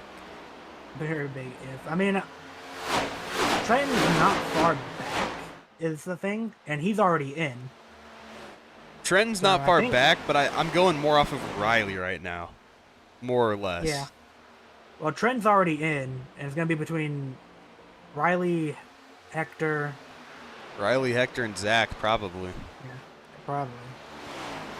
I think as it runs right now, Hector is going to jump, actually, LeBombard, Trenton, and Riley. I think he's going to jump all 3 of them, and probably might even jump Road. Yes. I believe that he will jump Road, because Road's only 10 above and Hector's 7 below. So, yeah, that's he's going to jump Road. He's going to jump to 11th, possibly. Road is 12th right now. The thing for Zach is his best shot is getting the last spot. He's not going to be able to jump up to like 12th or something. I think he'll be the very last card if he makes it in. No, he's not going to be able to jump many positions, but he's just going to try to get in regardless. I mean, I think that's all that he can hope for. But if that's what he's hoping for, he's got his biggest threat is going to be Trenton Wilkin, more than likely. Riley Eben is so far back. Trenton's, I'm sure, jumped him already by a good bit. Yeah. I just want to take a second to look at this. Jacob Bryant, I got to talk to him yesterday. He is the only driver that's currently in the playoffs. It's in the playoff field that has not led a lap yet. So hopefully that'll turn around for him sometime in the playoffs. Interesting stat. Yeah, it's an interesting stat. I mean, for sure. Just look at Jacob S. Bryant. Just look at his stats. No pulls, no wins, 1 top 5, 1 top 10. So he's just very consistent. He's shown up to nearly every race so far. That shows what just really showing up every race and finishing around top 15, 10s to 15s can do for you. Yeah, you don't even have to finish top 10 consistently, really. You just have to show up and not wreck out. I mean, Yeah. I can't see it right now, but I believe that his DNF count is either at 1 or 2, which is he's done a pretty good job of keeping it clean. Yeah, I mean, he's definitely one of the better drivers at keeping his nose clean throughout the season. As I take back what I said about Max Ford earlier, I think he does have wheel damage because he is all the way down to 14th right now. Yeah, Max Ford fell back quite a bit, battling right now with Jared Green. I'm sure he's going to want to try to get that fixed as fast as possible. Current race leader, Hector Collazo, started 4th, up 3 positions, been on these tires for 47 laps. So, Chase, I wouldn't be shocked if we get green flag pit stops at around lap 100. Yeah, that's the way it's looking. And if you can go about 40 laps on a tank, 40, 50 laps, we could see some fuel saving. It depends on really how far they go. If they're catching lap traffic right now, they're going to catch Asher Bunkley, who has wheel damage, another driver. Around Bunkley, sliding up a little bit, nearly didn't quite get into Trevino, but it was a little bit close for comfort, in my opinion. You could see Collymore a little bit further up. Mm-hmm. Bunkley is 4 seconds off pace right now. Yeah, Bunkley definitely got wheel damage there. Driver that he got into, that being Connor Blasco, currently in 11th, so he's only dropped down about a position from whenever that contact happened. Yeah. As one thing we haven't talked about a whole lot tonight is the conditions, the track changing, cooling off. I mean, in the forecast throughout the race alone, it was going to be a 7-degree difference as they're side by side for the race lead right now. Zachary Trevino looking to the inside of Hector Collazo. Yeah, side by side for the race lead. First time that we've seen some action between first and second since Max Ford hit the wall a little bit earlier on. It's going to be Trevino at the line that time by. These two are old teammates, have ran with each other numerous times, very good friends. and they're going to be duking it out right now on track, still side by side. Colazo doing a great job keeping on that door, not letting Zach get the advantage on the bottom in the corner. He's going to go runoff. He has no goal right now. Still side by side, nearly been side by side for about a lap. I think Hector might have had to lift out of the corner a little bit to not hit the wall there. That's what it looks like. And you see the battling is letting NMJ get into this fight, and right behind NMJ is Alexander Ortega. Yeah, pretty soon we're going to have a 4-car battle for the race lead here. As you see, Trevino slid up a little bit, trying to side draft Hector down the back straightaway.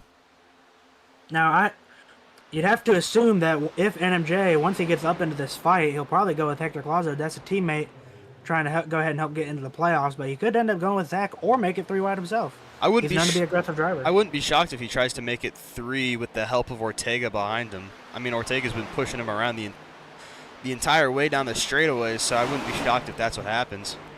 Yeah, I mean, like I said, NMJ is known for being on the more aggressive side, even with his teammates from time to time.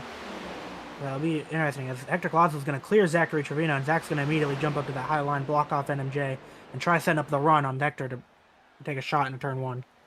Yeah, Trevino clipped the wall a little bit there. Just, Chase, just take a second to think about times that NMJ has had not so positive interactions with his teammate. Think about here last season with Finnegan Myers, Bristol with Finnegan Myers. Those two are going to be teammates once again, so he's known to be an aggressive driver, and if he has the opportunity to make a move that can benefit him, he's going to make it. Yeah, I mean, the thing about NMJ is he's a great teammate when he absolutely needs to be, but if he doesn't absolutely need to be, he's going to go for that win. And honestly, I don't blame him. As Ortega now split it down the inside of Trevino, he's in second. He's going to try to contend for the race lead. He's going to slide up behind Colazo down the back straightaway. This is a great 4-car battle we got going on here, and it's also letting Tyler Helms go ahead and creep back into the picture as Ortega's going to get to the inside of Hector Colazo just for a second. Here he goes looking to the inside again down the front straightaway. He's going to be there and even with him just about going off into turn 1.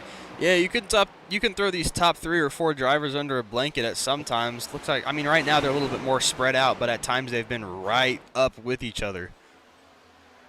As Ortega's going to clear for the lead. I think Ortega has done a really good job saving his tires here. He's been further back a lot of the run and slowly working his way forward, and it looks like he just got the tire advantage right now.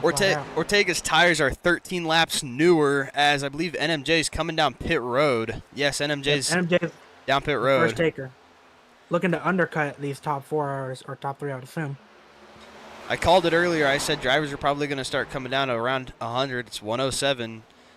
So wouldn't be shocked if more cars start coming down soon. Now, I will say, this is, we discussed about 2 tires. We saw a big disadvantage with 2 tires. Hector Colazo coming down pit road. Colazo, Trevino down. But we were talking about 2 tires earlier, how big of a disadvantage it was on the restarts. But when it comes to pit stops like this, if it could save you time, it could save you a good few seconds taking 2 tires. Yeah. Maybe not this early, but later in the race, it could be very well worth taking 2. All down pit road as well as road behind. I believe that's all that's everybody that's come down so far. Martinez Jr. off of pit road. His pit box time was 14.5, so he definitely took 4 in fuel. I don't think that it's going to be enough to get these drivers to the end of the race, though. I don't think so either. As Trent Wilkin, not sure what happened to him. Oh, he was the first car down pit road. He came down on lap 104. Oh, yeah, Wilkin came down real early then. And you can see he has jumped Hector Colazo, Zachary Trevino, huge advantage.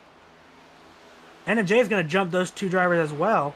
But as of right now, if it cycles out the way it should, Trent Wilkin's going to have the lead by a good margin. Yeah, whenever Wilkin came down pit road, took 4 tires and fuel. Pit stop was about 14 to 15 seconds. That's usually a time for a 4-tire stop.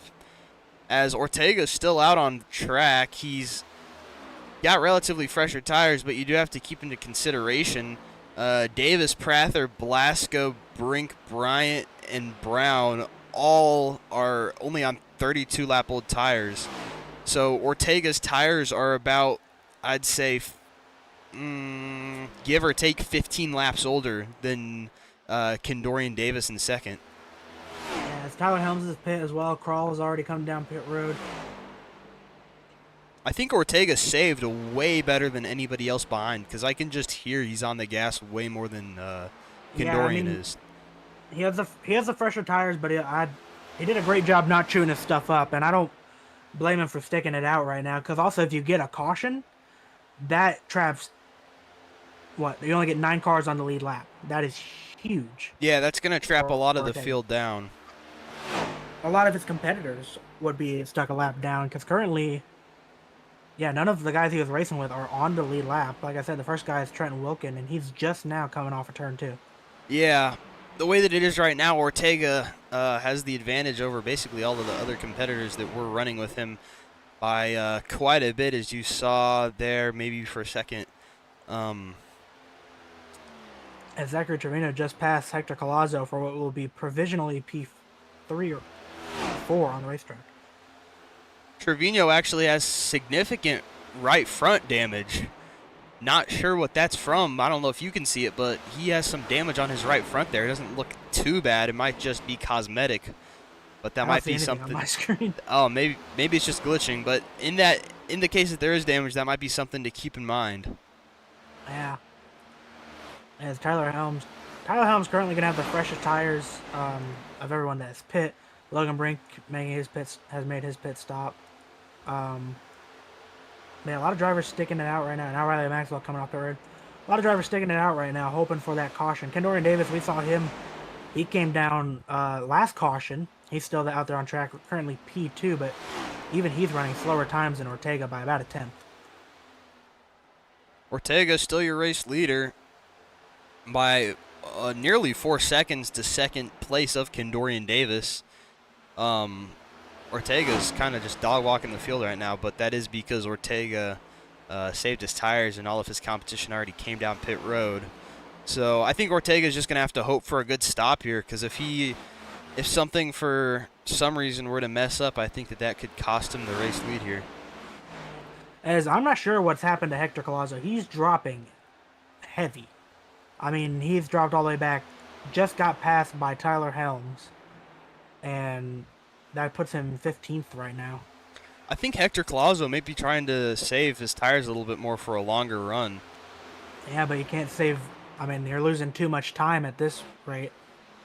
Yeah.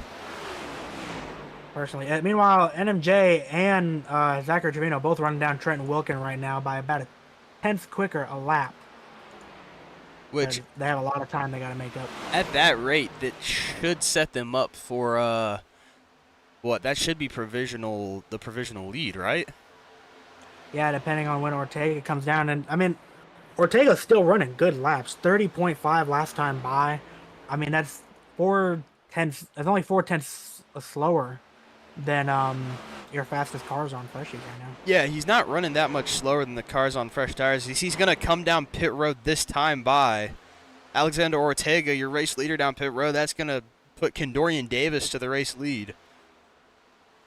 Now, Kendorian Davis is a driver I think needs to come down sooner rather than later. 30.8, running 4 tenths slower than Trenton Wilkin, and he's not even the fastest driver right now. Yeah, Kendorian Davis is running severely off the pace. Travis Prather in second.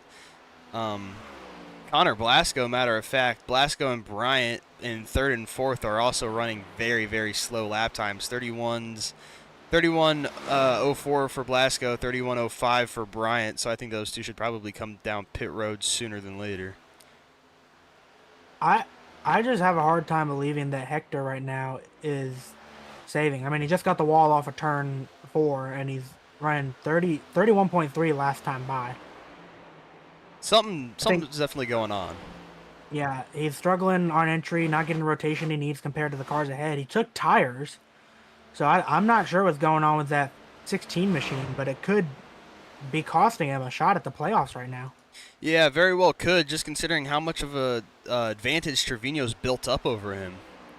And matter of fact, how much of an advantage Wilkins built up over him as well. Yeah, I mean, his main concern at this point is Riley Ibanez. but he doesn't even have a lot of spots over Ibanez anymore. Ibanez is 21st. He's only 15th. Could be losing more spots. Yeah, it's gonna be He's down to 16th now, actually. It's gonna be really, really close down to the line. Kendorian Davis still out, about 3 seconds over Prather in second. We're just riding around with him right now. This is gonna get interesting. And if Zach goes out and wins, I mean, who knows what could happen if Zach goes out and wins at this rate? I think he very well could end up making it in. He could end up making it in, but something to keep in mind for you viewers that may not be familiar with the Universal iRacing Series Cup Series playoffs. Win does not lock you into the playoffs, so I don't believe that Trevino has any wins on the season so far. He does not, which is actually kind of surprising. He had three last season. Yeah, I think this might be Trevino's first season in Cup in a while that he hasn't gotten a win in the regular season. I think it's the worst of his career. But granted, he hasn't ran nearly as much as he has previously. He's missed a lot more races. Yeah, Trevino's only made 5 starts compared to like Brinken Martinez Jr.'s 12 starts. As we have a battle for the provisional lead, NMJ has caught Trenton Wilkin. Teammates here, you have to wonder how hard are they going to battle, or will Trenton Wilkin just let him by? If I'm Trenton Wilkin, I'm probably going to race for it, knowing I got playoffs on the line. You can see them right behind Kendorian Davis. They might just go and unlap themselves the old-fashioned way without Kendorian coming down, which in that case will put him at quite the advantage whenever he comes down. I believe it'll put him about a lap down. Yeah, it would put him a lap down, as NMJ is now clear for the lead.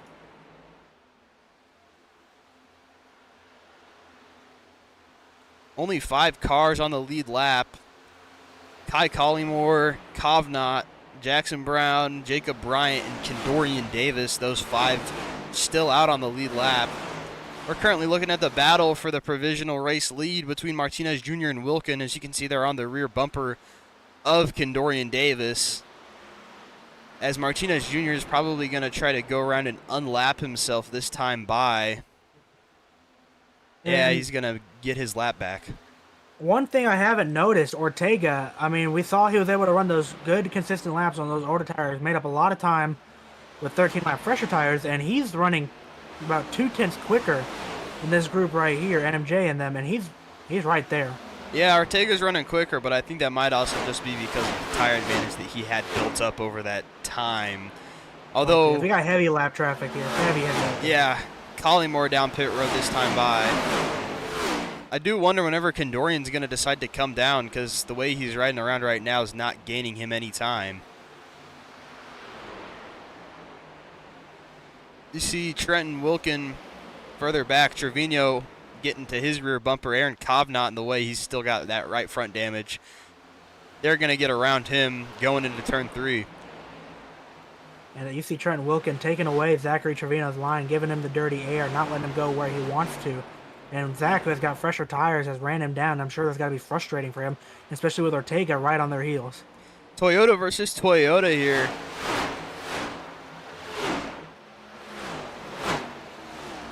Zach's going to get it cut down the track. Should get a pretty solid run off the corner, but won't quite get to Trenton Wilkin's inside.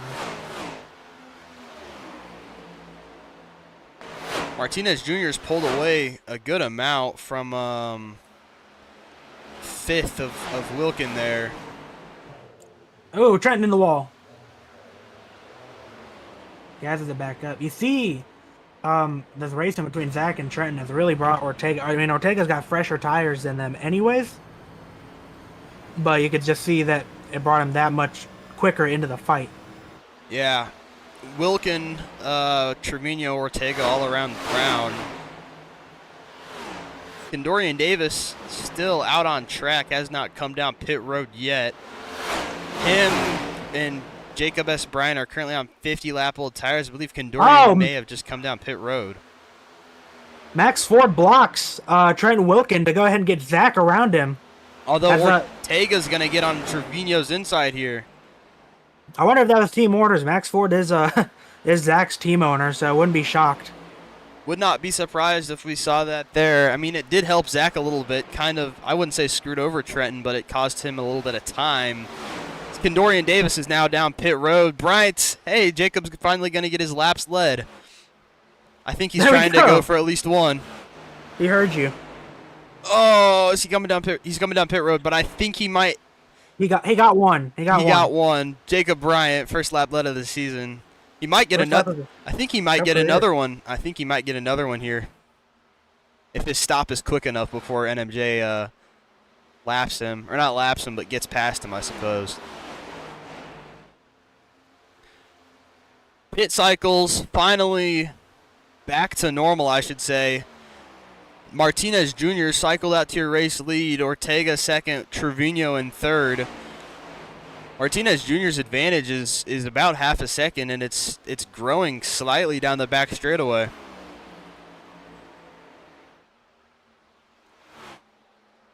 One of the longer races of the season, but I would say the race has been fairly action-packed so far.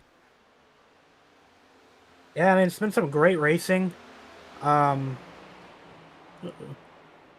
the way up and down through the field. I'm trying to get, I'm kind of out of commission right now. I'm trying to get my race that's having issues. Well, Ortega has shortened the gap to Martinez Jr. just slightly here. Gap went from about 0.6 to just now hovering around 4. Trevino, the gap is a little bit further back from the rear bumper of Ortega. Got to get my words right. Currently got 4 drivers out. That would be the 25 of Thompson, 66 of McKinney, 90 of Duckworth, and 99 of Zarate. 2 of them are teammates as of right now, that being Thompson and McKinney, both driving for Mach 5. McKinney on his retirement tour. As you heard from him earlier, we got a word, just a real short word at least, that he's going to make one more start before he fully retires. That being at Daytona next season. I know Daytona is always like the biggest race of the season, but I think that next year it's going to be one heck of a race. Full length Daytona 500 with duels always turns out entertaining here in the Universal iRacing Series. Of course. Martinez Jr. still your race leader, although Ortega's got the gap down now to around 0.2. He's consistently quicker. His last lap was about a 1/10 quicker than Martinez Jr.'s, but I just hope that he sets it up properly and doesn't end up in a wreck. Ortega has the freshest tires in this pack by around 11 laps, both being on Martinez Jr., Trevino, and, well, he has more of an advantage, nearly a 15-lap advantage on Wilkin behind, due to Trenton coming in so early.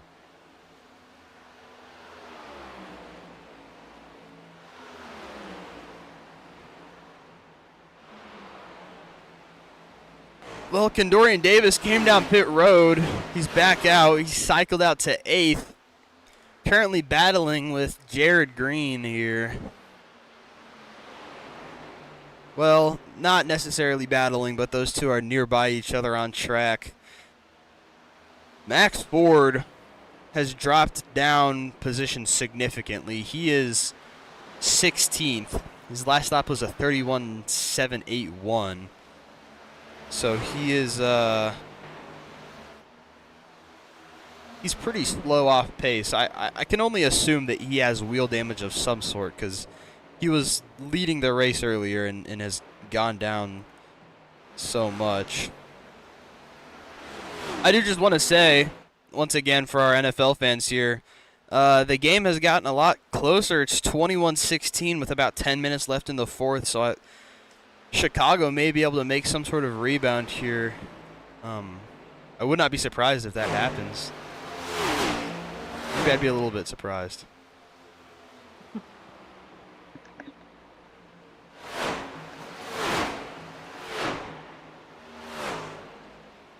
I'm still trying to get my iRacing to work. All right. Well, Ortega got past Martinez Jr. for the race lead. It's Peter Hoppy's in the booth. Hi, Peter. Hello. Just to confirm, Hector Collazo does have front-end wheel damage. All right. Well, there you just heard Ortega just actually passed Collazo there. Collazo was leading the race for quite some time, but he's now down into 14th with possible playoff implications, as we heard there from Peter Hopia, a race official. I mean, he's gone from pretty much locking himself in, or just about to now. It's gonna be close. Yeah, he's gone from being in by a good amount to being out. As I think I might go take a restroom break real quick. All right, I'm still trying to get my stuff to work. Well, enjoy the sun. You know, we'll go on board with NMJ here. We'll get something figured out for you guys so that you're not just listening to nothing. There you go. Riding on board with Nicholas Martinez Jr. I'll be right back.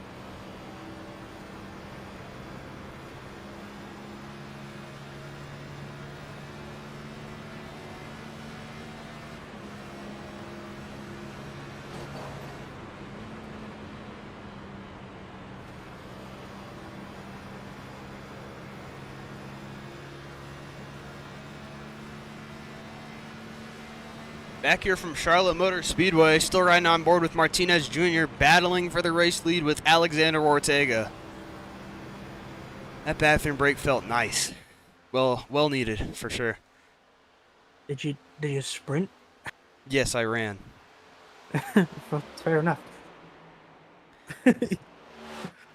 So, right now, it's basically just Ortega and Martinez Jr., but, and I'll say but, if a caution were to come out right about now, I do not think the drivers would be able to make it to the end.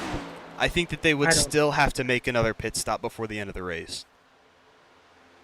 I agree. And we're seeing a lot of drivers get lapped. Part of it's because of that damage, but also with these longer races, when you just have this many green flag laps, you tend to see a lot more drivers get lapped eventually. Yeah, Logan Brink, the last car on the lead lap, down in 13th. He was running up high earlier until he got some damage, involved in 2 wrecks. But he's still salvaging his run. Locked up the regular season championship earlier with that stage win as well. Martinez Jr. starting to fall off the pace a little bit from Ortega, down to about 4/10 from riding around round 2 just a second ago.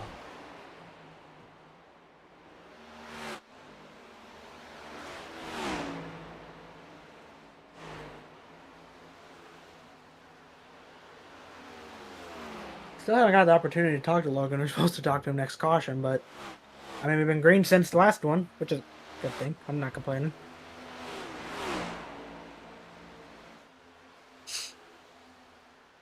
I guess it's a good thing that we've gotten a green flag run here. Suppose on the next caution we could try to get an interview from somebody.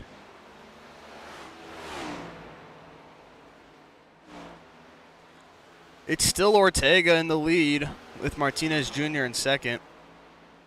It's been Ortega for quite a bit, and I wouldn't expect that to change any. Oh, he got loose a little bit there. He got the paint down in turn 3 and 4. Martinez Jr. is going to get up next to him. They're side by side into turn 1 for the race lead here at Charlotte.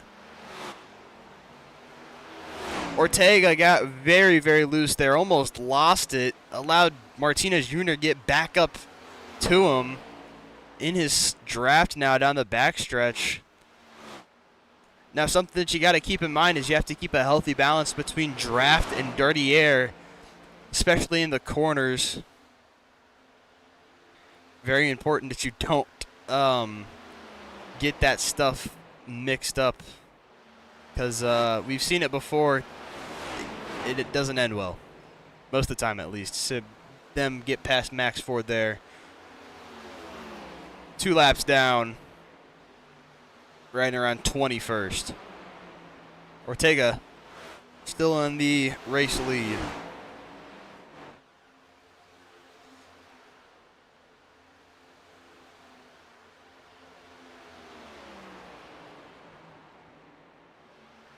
Lap 149 out of 200.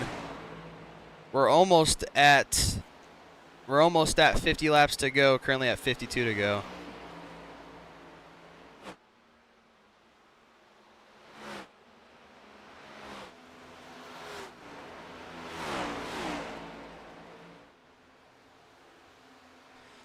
In the baseball world, Alex Bregman got signed to the Cubs 5 years. So I suppose if you're a Cubs fan, that's good news for you. I wish it wasn't, because I'm not a Cubs fan. Go Cards all day long.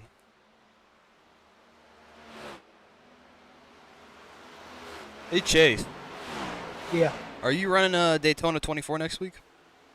I'm not. Why not? I just don't have a team this year.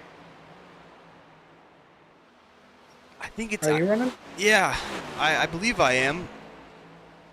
As You of believe? as of right now, I think I am. I'm not 100% sure. Let's see. I'm running with Trevino and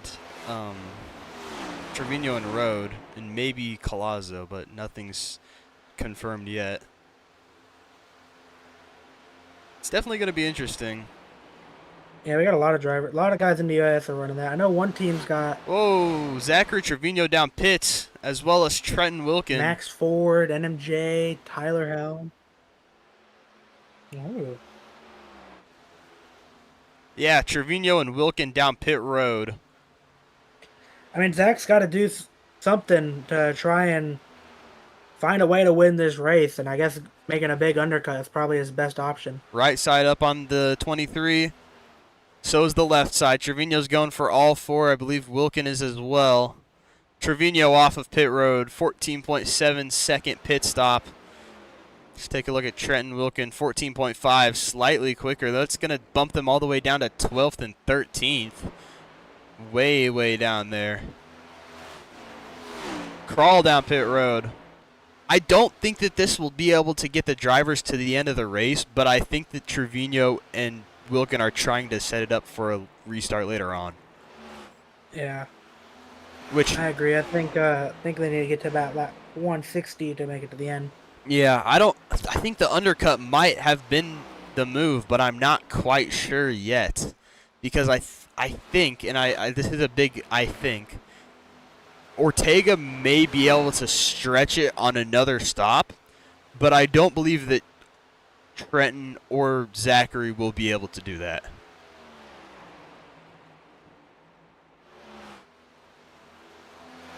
But that is a very, very big if, for sure. As Martinez Jr. is gonna be down pit road as well, allowing Tyler Helms into second. Nicholas Road just came off of pit road as well. Like we said, Crawl was on pit road earlier. I wouldn't be shocked if we see another situation like we did earlier where Ortega stays out way longer than anybody else and is able to take pretty good advantage of that. I mean, yeah, probably would do it. He might be able to, if he can, get it to the point where he can stretch it to the end. He might be trying to set up for. I think that might be what he's trying to do. I think that would make the most sense to do. In his case, would be to try to stretch as long as he could, and possibly turn this into a fuel strategy race. You see LeBombard in the wall on the outside of Ortega there. Ortega's going to clear him down the back straightaway. According to the iRacing overlay, it says that there's about 22 minutes left if we keep this thing green to the end. Definitely the longest race that I've broadcasted so far this year. Yeah, I mean, it's our longest non-Crown Jewel event for sure. Real life one, of course, being 400 laps. Yeah, real life race being very, very long. Yeah. 600 miles. This one's not quite that long, but, you know, you still feel it after the race is over.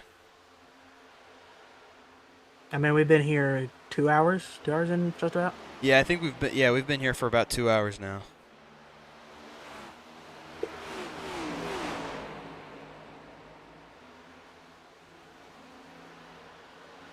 Ortega kind of in an island right now. Haul down pit road, as you see.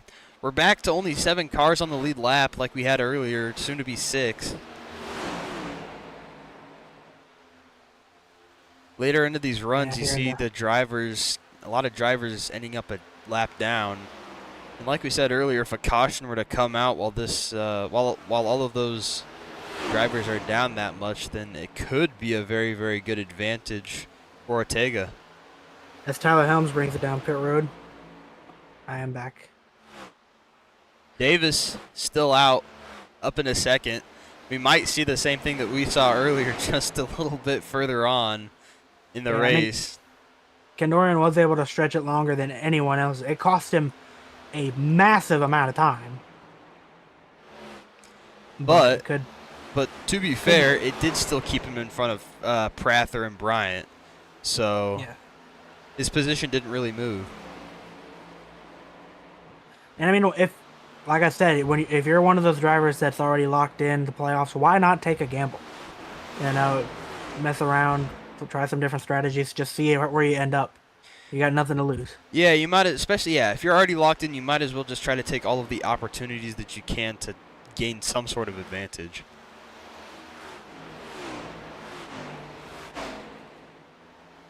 Jacob S. Bryant, I believe, stayed out the longest last time. How he ended up leading. Hey, just wanted to come in here and say something. Hector Collazo has disconnected. Oh no! Oh no! I believe that's Hector's playoffs. Yeah, unless No, that's it. Hector's out.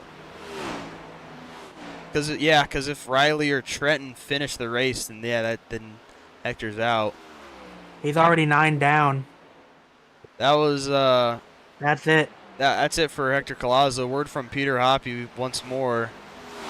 Man, that's not great for him. But I will say that makes it a little bit easier for Trevino because that's one more car that he has that he doesn't have to worry about.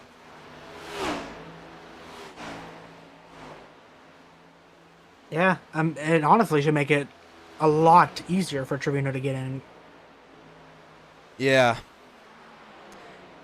Trevino currently in 5th, 1 lap down. Only top 3 drivers are on the lead lap. This would be a terrible time for a caution to come out. This would be the worst time for a caution to come out for any driver that is a lap down. Yeah, so the whole field. Yeah, everybody except for the top 3. And even then, Ortega's not really that far ahead of. Well, I mean, he's 13 seconds above. Here it comes. Oh, here he's coming down pit road this time.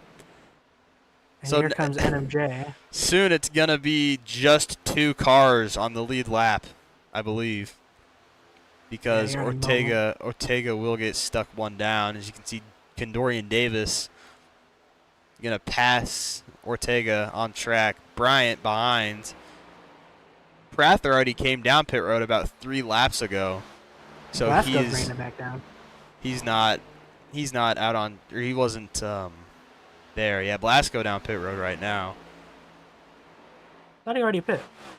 I did too.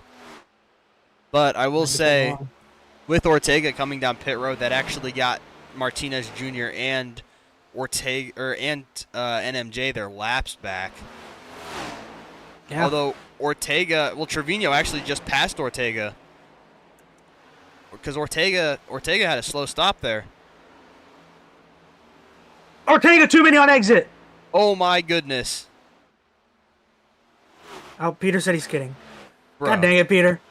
Peter, come on now. Bro, Peter's just rage baiting us right now. Oh, horrible rage bait. Horrible rage bait. Well, Kai Collymore also got his lap back, but you see he's got Kendall Davis right behind him. Yeah, I don't think that Collymore's lap lasting is gonna last very long. Well, here's my concern for Ortega. Look where he is and look where NMJ is. Quite the difference on track. It may not seem like it's that much, but I mean the difference between NMJ and Trevino is nearly 4 seconds. So Trevino's going to have to start running way fast. And even then, NMJ's on fresher tires than Trevino is. So this is going to be a fishy situation for Trevino because, remember, Ortega's still on fresh tires. And Ortega's 5 seconds back from NMJ. Yeah, this and is... there's 4 cars in between them. I mean, so it's going to be a uphill climb. It's an uphill climb 100%. I'm not sure what happened to Trenton Wilkin, but he has right front damage. Wilkin, yeah, he does have right front damage. Getting passed by Max Ford right here. I don't believe it's for position, but they're 3 wide right now. Race leader Kendorian Davis running all the way up high. Just trying to stay out of everybody's way. Currently 170 out of 200. I think that everybody's going to make it to the end as of right now. It may be close for Trevino, and it may be close for Trenton, but I believe that they should still have enough to make it to the end of the race. But I'm don't surprised that we have so many cars that are lapped. Don't quote me on it. We still have a ton of cars that are lapped because Kendorian has not come down yet. Once Kendorian comes down, I think much more of them are going to unlap. I mean, even then, it's looking like only 15 will be on the. There's 20 cars on track, so we got 5 cars lapped down, but they'll still be lapped down. I believe Kendorian's going to come down this time. Yeah, Kendorian's coming down this time. It's going to allow Bryant to the lead once more. And Ortega has passed Zachary Trevino for provisional P2. Going to take a look at our new race leader, Jacob Bryant. That's his 2nd lap of the day led, 2nd career cup lap led, I'm pretty sure. Mm-hmm. One achievement. He's having a pretty good run so far, honestly. I know he's pretty, like he's not necessarily on pace, but he is leading. He's probably going to come down relatively soon. As he does come down this time. That should cycle a Nicholas Martinez Jr. to the lead. Should. Yeah, Martinez Jr. is going to be your race leader once more. Coming across the line, you can see Brink behind him, but that is not for position. Now, Ortega has cut the gap down to 2.3 seconds. One thing I noticed a little while ago, he was running 0.6 faster at one point. Last time by, he was only 0.3 faster, but still. Yeah, big difference. Ortega's catching quite a lot, but the question is there enough time for him to be able to make it to the back of Martinez Jr.? And as we've seen, as we've discussed, Martinez Jr. is a very aggressive driver when it comes down to it, especially at the end of these races. I mean, he's led a ton of laps. I don't have the number right here, but I know that he's led a ton of laps so far this race. He's had a good race so far, and I don't think that he's ready to give up a win yet. I mean, I know NMJ, and he's been wanting a win bad recently. He feels he's been underperforming, and I mean, it doesn't matter when Ortega gets to him or if he gets to him, NMJ is going to give him hell. We're taking a look. Yeah, looking at comparison, last lap NMJ ran a 30.562, Ortega ran a 30.281. So Ortega nearly 0.3 quicker than Martinez Jr. is. But that time has been slowly falling off. NMJ's been maintaining about a 30.5, where Ortega was running 29.9s to 30.1s to now a 30.2. Yeah. So slowly starting to even out. Ortega's starting to slow down a little bit, but NMJ is staying consistent. I will say that for sure. Mm-hmm. There's only one car in between them, that being the 24 of Logan Brink.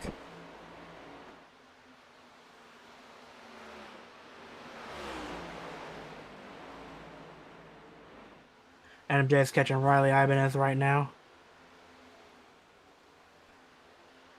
about to put him 3 laps down. Ibanez not having the race that he's wanted for sure. I don't think that Ibanez is going to make the playoffs at the rate that he's going right now.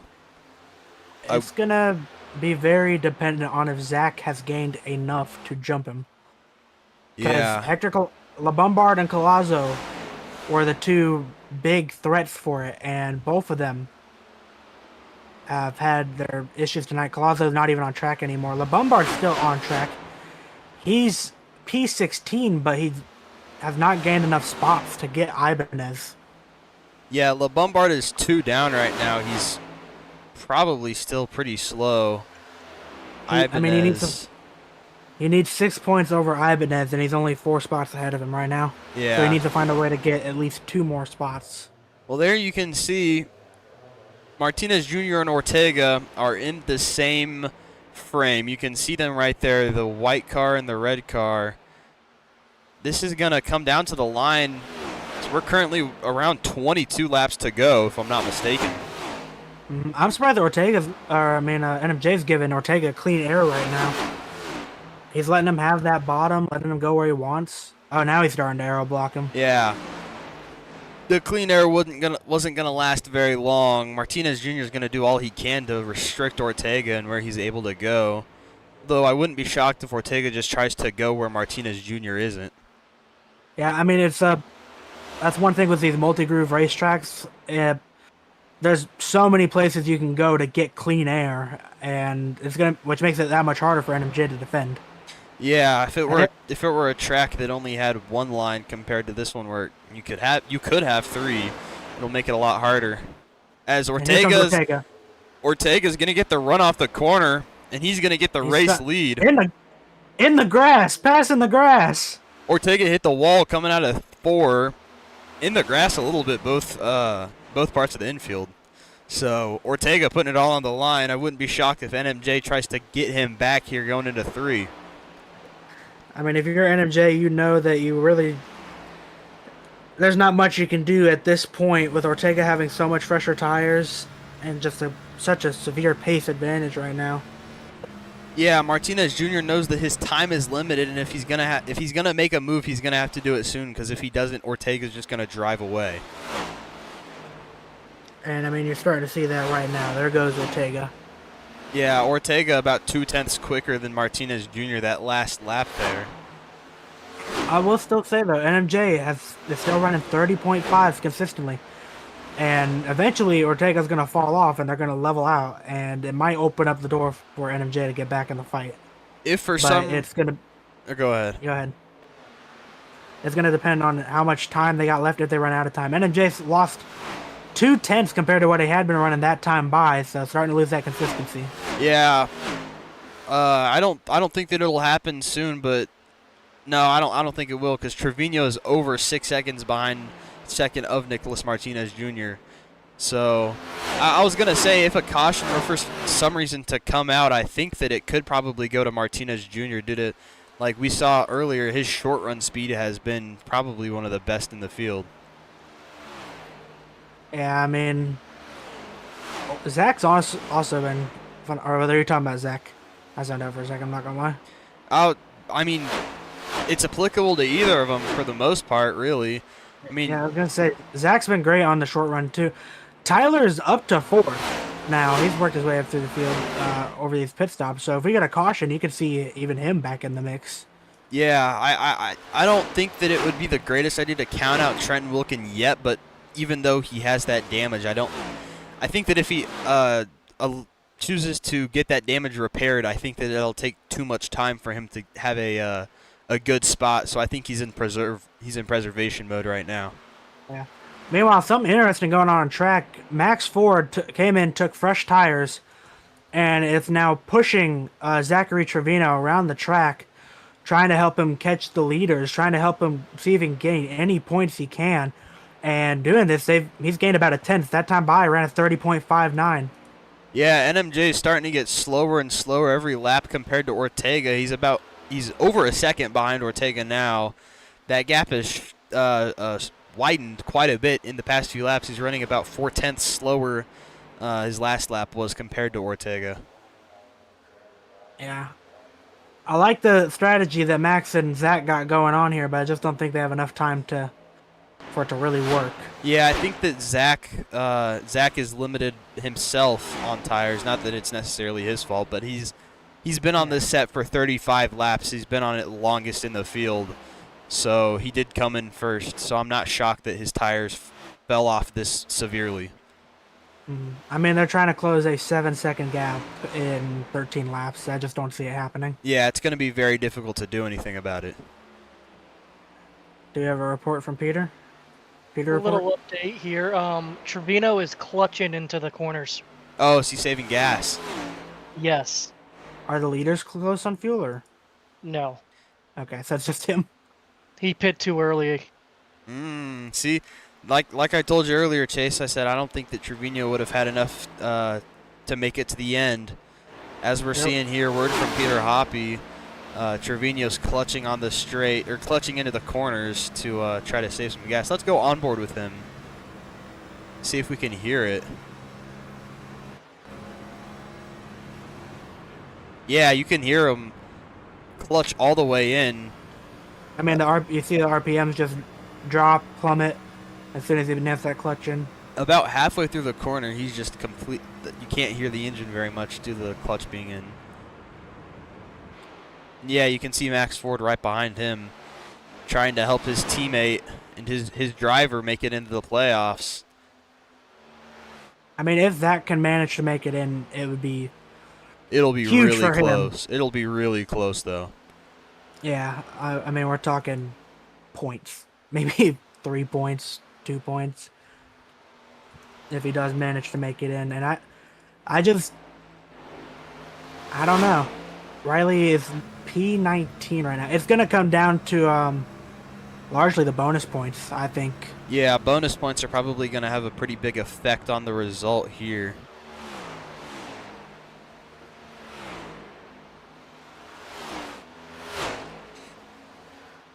It'll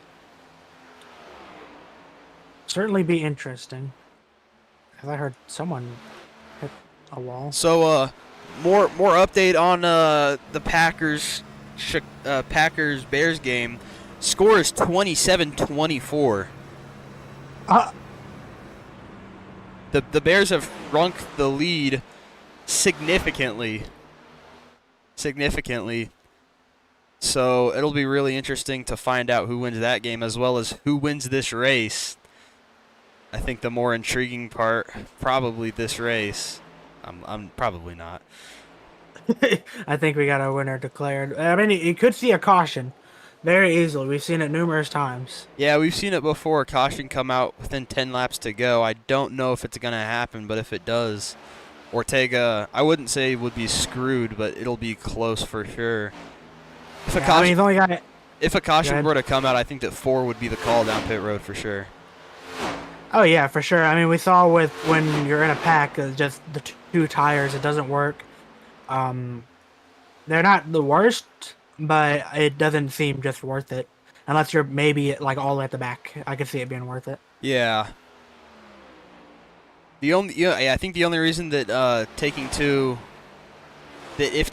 would actually be worth it is if you were trying to make up a ton of track position just to try to salvage some positions.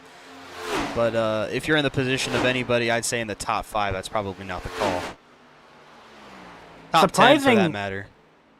Surprising turnaround. Kendorian Davis has had a very, very long day. Has found his way up to P4. Yeah, Kendorian Davis having quite the race. He's been on an alternate strategy for most of it. He's led a good number of laps as well, but most of those laps, actually all of those laps being led during fuel cycles, but pretty good run for the number 5 machine here. Yeah, he is fastest on track. I am impressed that it's worked out the way it has, how well it has. Oh, Ortega into the outside wall out of turn 4. That's going to cost him a little bit of time. He hit it pretty hard, too. As we are 5 laps to go here at Charlotte Motor Speedway.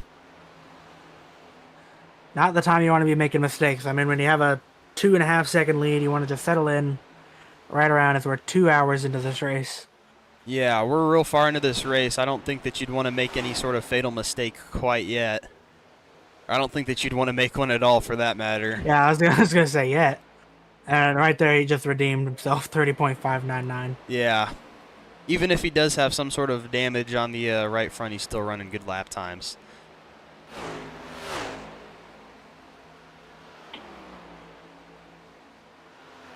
Definitely favorite to win right now.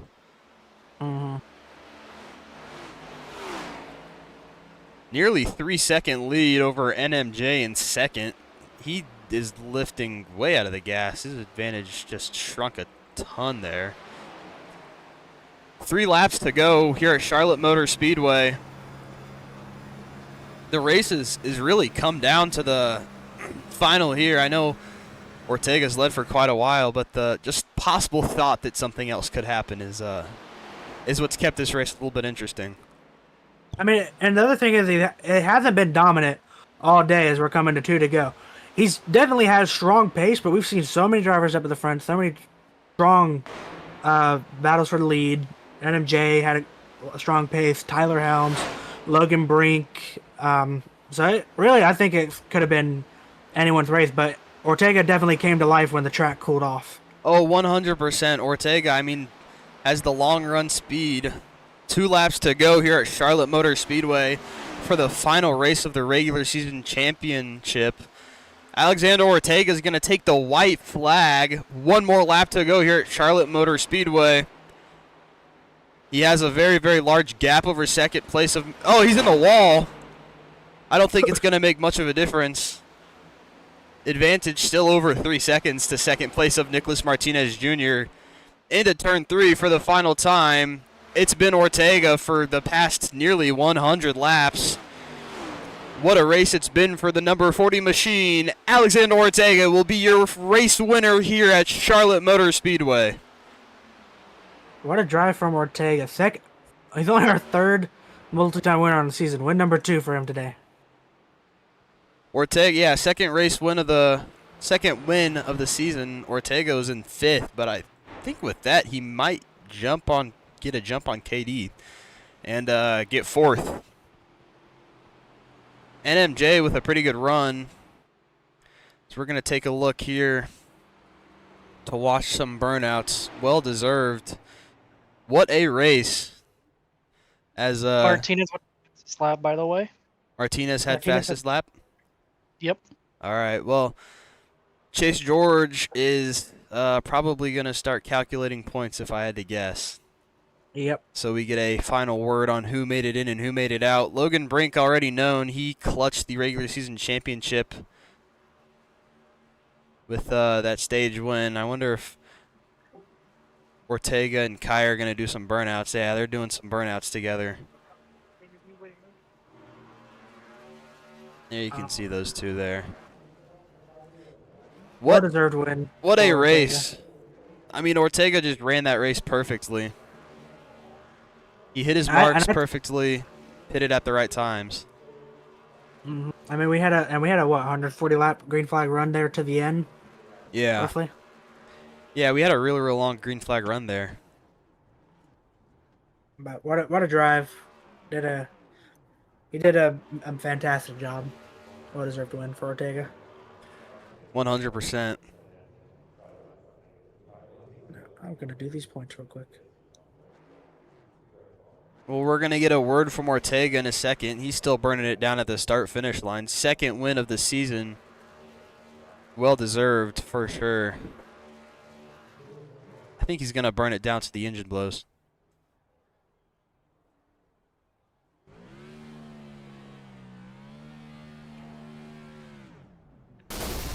There goes the engine. Ortega... He burned it down till he couldn't go anymore. Well, while we're waiting for him to get into the interview waiting room, I think we can take a second and look at our finishing results here at Charlotte Motor Speedway. As you guys just saw, Alexander Ortega came along with the race win. Martinez Jr. 2nd. Trevino third. We're still waiting for points results on who made the playoffs and who didn't. But a good result there from that top three regardless. Kendorian Davis fourth, Tyler Helms fifth, Trenton Wilkin in sixth, Jason Hall seventh.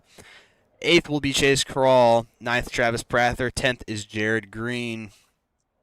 11th, Jacob Bryant, 12th, Logan Brink, Nicholas Rhodes in 13th, 14th is Collingmore, Connor Blasco in 15th, Jackson Brown 16th, Aaron Kovnat 17th, Riley Ibanez 18th, Riley Maxwell 19th, and Eric LeBombard 20th. Max Ford 21st, Hector Collazo 22nd, Asher Bunkley 23rd, Carmelo Echeverria 24th, Wyatt D. Thompson 25th, Xander McKinney 26th, Christian Zarate 27th, Colby Duckworth 28th. And with that, we're going to get a word from our race winner, Alexander Ortega. Alexander, it's Maxwell in the booth. You got a copy? Yep, I got you. So I think that at the end, I don't have an exact amount, but Chase said somewhere around 140 laps was that last green flag run. You timed your stops perfectly. Just what inspired those calls and like when to pit? Yeah, I mean, it's just with this next gen and the new dirty air, especially after that first run when I got to lead on even tires, I wanted to make sure, one, I could guarantee that I would make it in a one stop no matter what happened. And then just going long, it allowed me to be on offense on all these runs. And, you know, even when I caught NMJ there with like 40 to go and he was aero blocking, you know, I had the ability to just take it easy and get around him pretty clean. I think I kind of passed him in the grass, actually. It's just going long, getting 10 plus lap fresher tires there was just the strategy to keep me in the lead and make sure I didn't really have to fight for it as much as I would have if I pit with him. Yeah, second win of the season. That makes you the third driver to have multiple wins on the season so far. I'm not 100% sure, but I think with that win, you might have gotten a jump on Kendorian Davis for fourth in points, although he did finish pretty high up. How do you think that this momentum is going to help build into Pocono next week? Yeah, it's going to be really nice. It's been quite a dry spell. I mean, like you said, Homestead all the way back towards the start of the season. Just some bad mistakes, bad calls, and you know, just taking ourselves out of a lot of races. And so Pocono is a good track to me, and so I'm looking forward to taking this momentum on to next week and seeing if we can do it again. Well, Alexander Ortega, congratulations. I mean, what a race. Victorious from Charlotte, and good luck in Pocono next week. Thank you. Appreciate it. Yeah, no problem. So that was word from our race winner, Alexander Ortega. We're going to get word from second place here, Nicholas Martinez Jr. Nicholas, just run me through what happened there. Yeah, I mean, you just got a lucky ass strategy, dude. I mean, what happened? I don't know how he was able to run 10 more laps, more than I was. Got that Byron fuel tank. But I don't know. That's just very surprising to me. He was able to stretch it out 10 more laps without losing any lap time.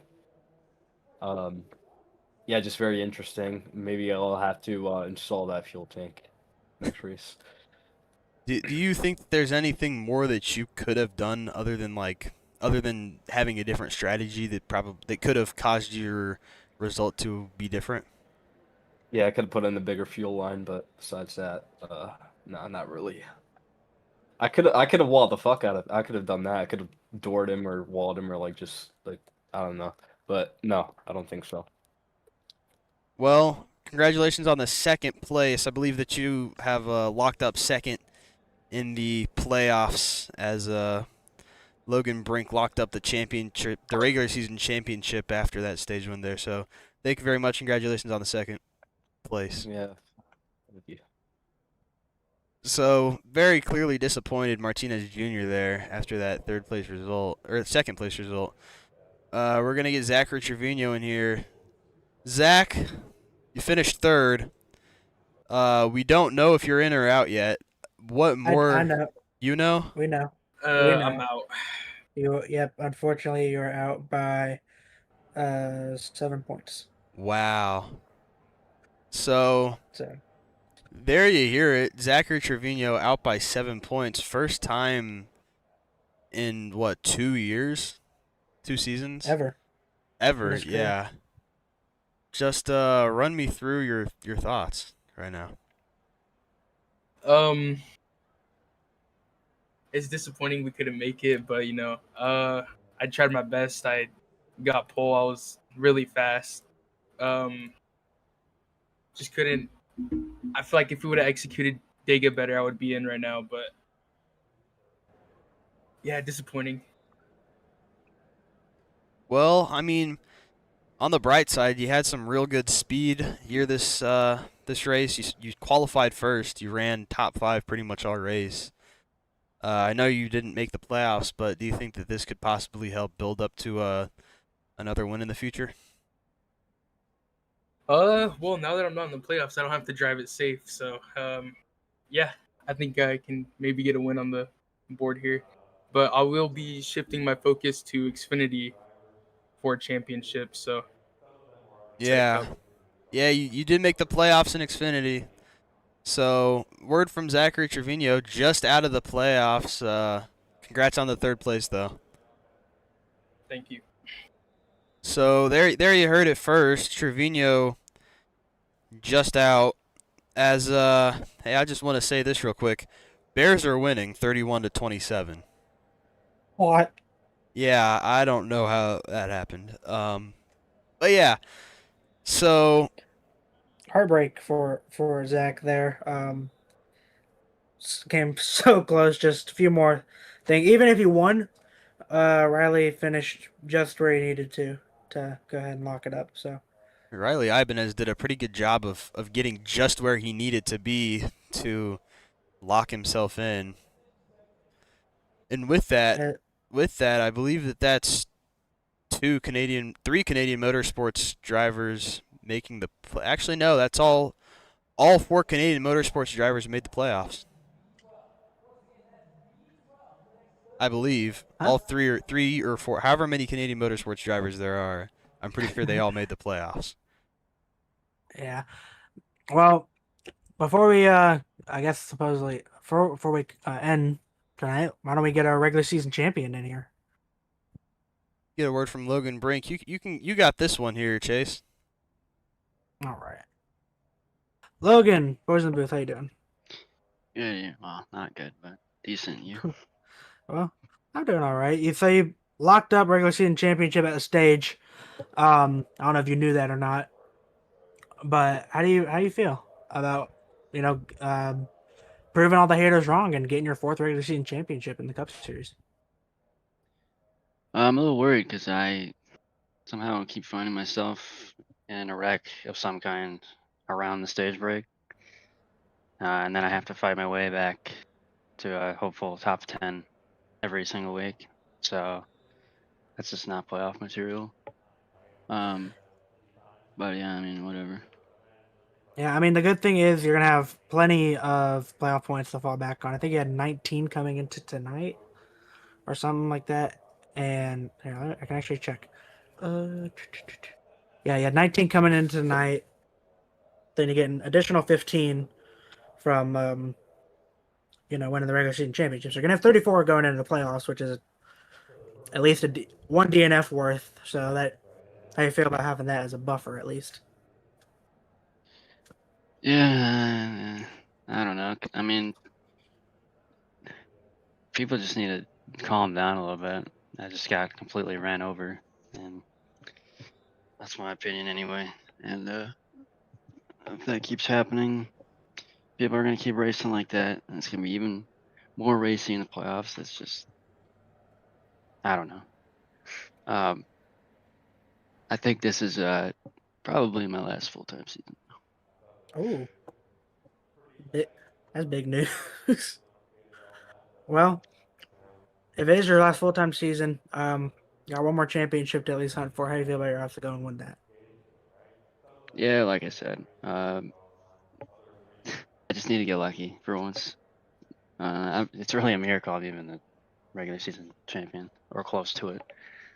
I can't remember the last time I've had a clean race without being involved in something, but if luck turns around, I think I have a pretty good shot. Hope I think it'll be. It's not as competitive as last season's playoffs, in my opinion. There's Finnegan Myers obviously isn't in it anymore, so Mhm. there's that. But yeah, I just need to get lucky. That's all. All right. Well, that's all the questions for me. Maxwell, do you have anything for him? Nope. All right. Before they go, is there anyone you want to thank for your regular season championship tonight? Not really, to be honest. All right. Well, we'll let you go. Celebrate a little bit. Congrats on the regular season championship, and we'll see you next week at Pocono.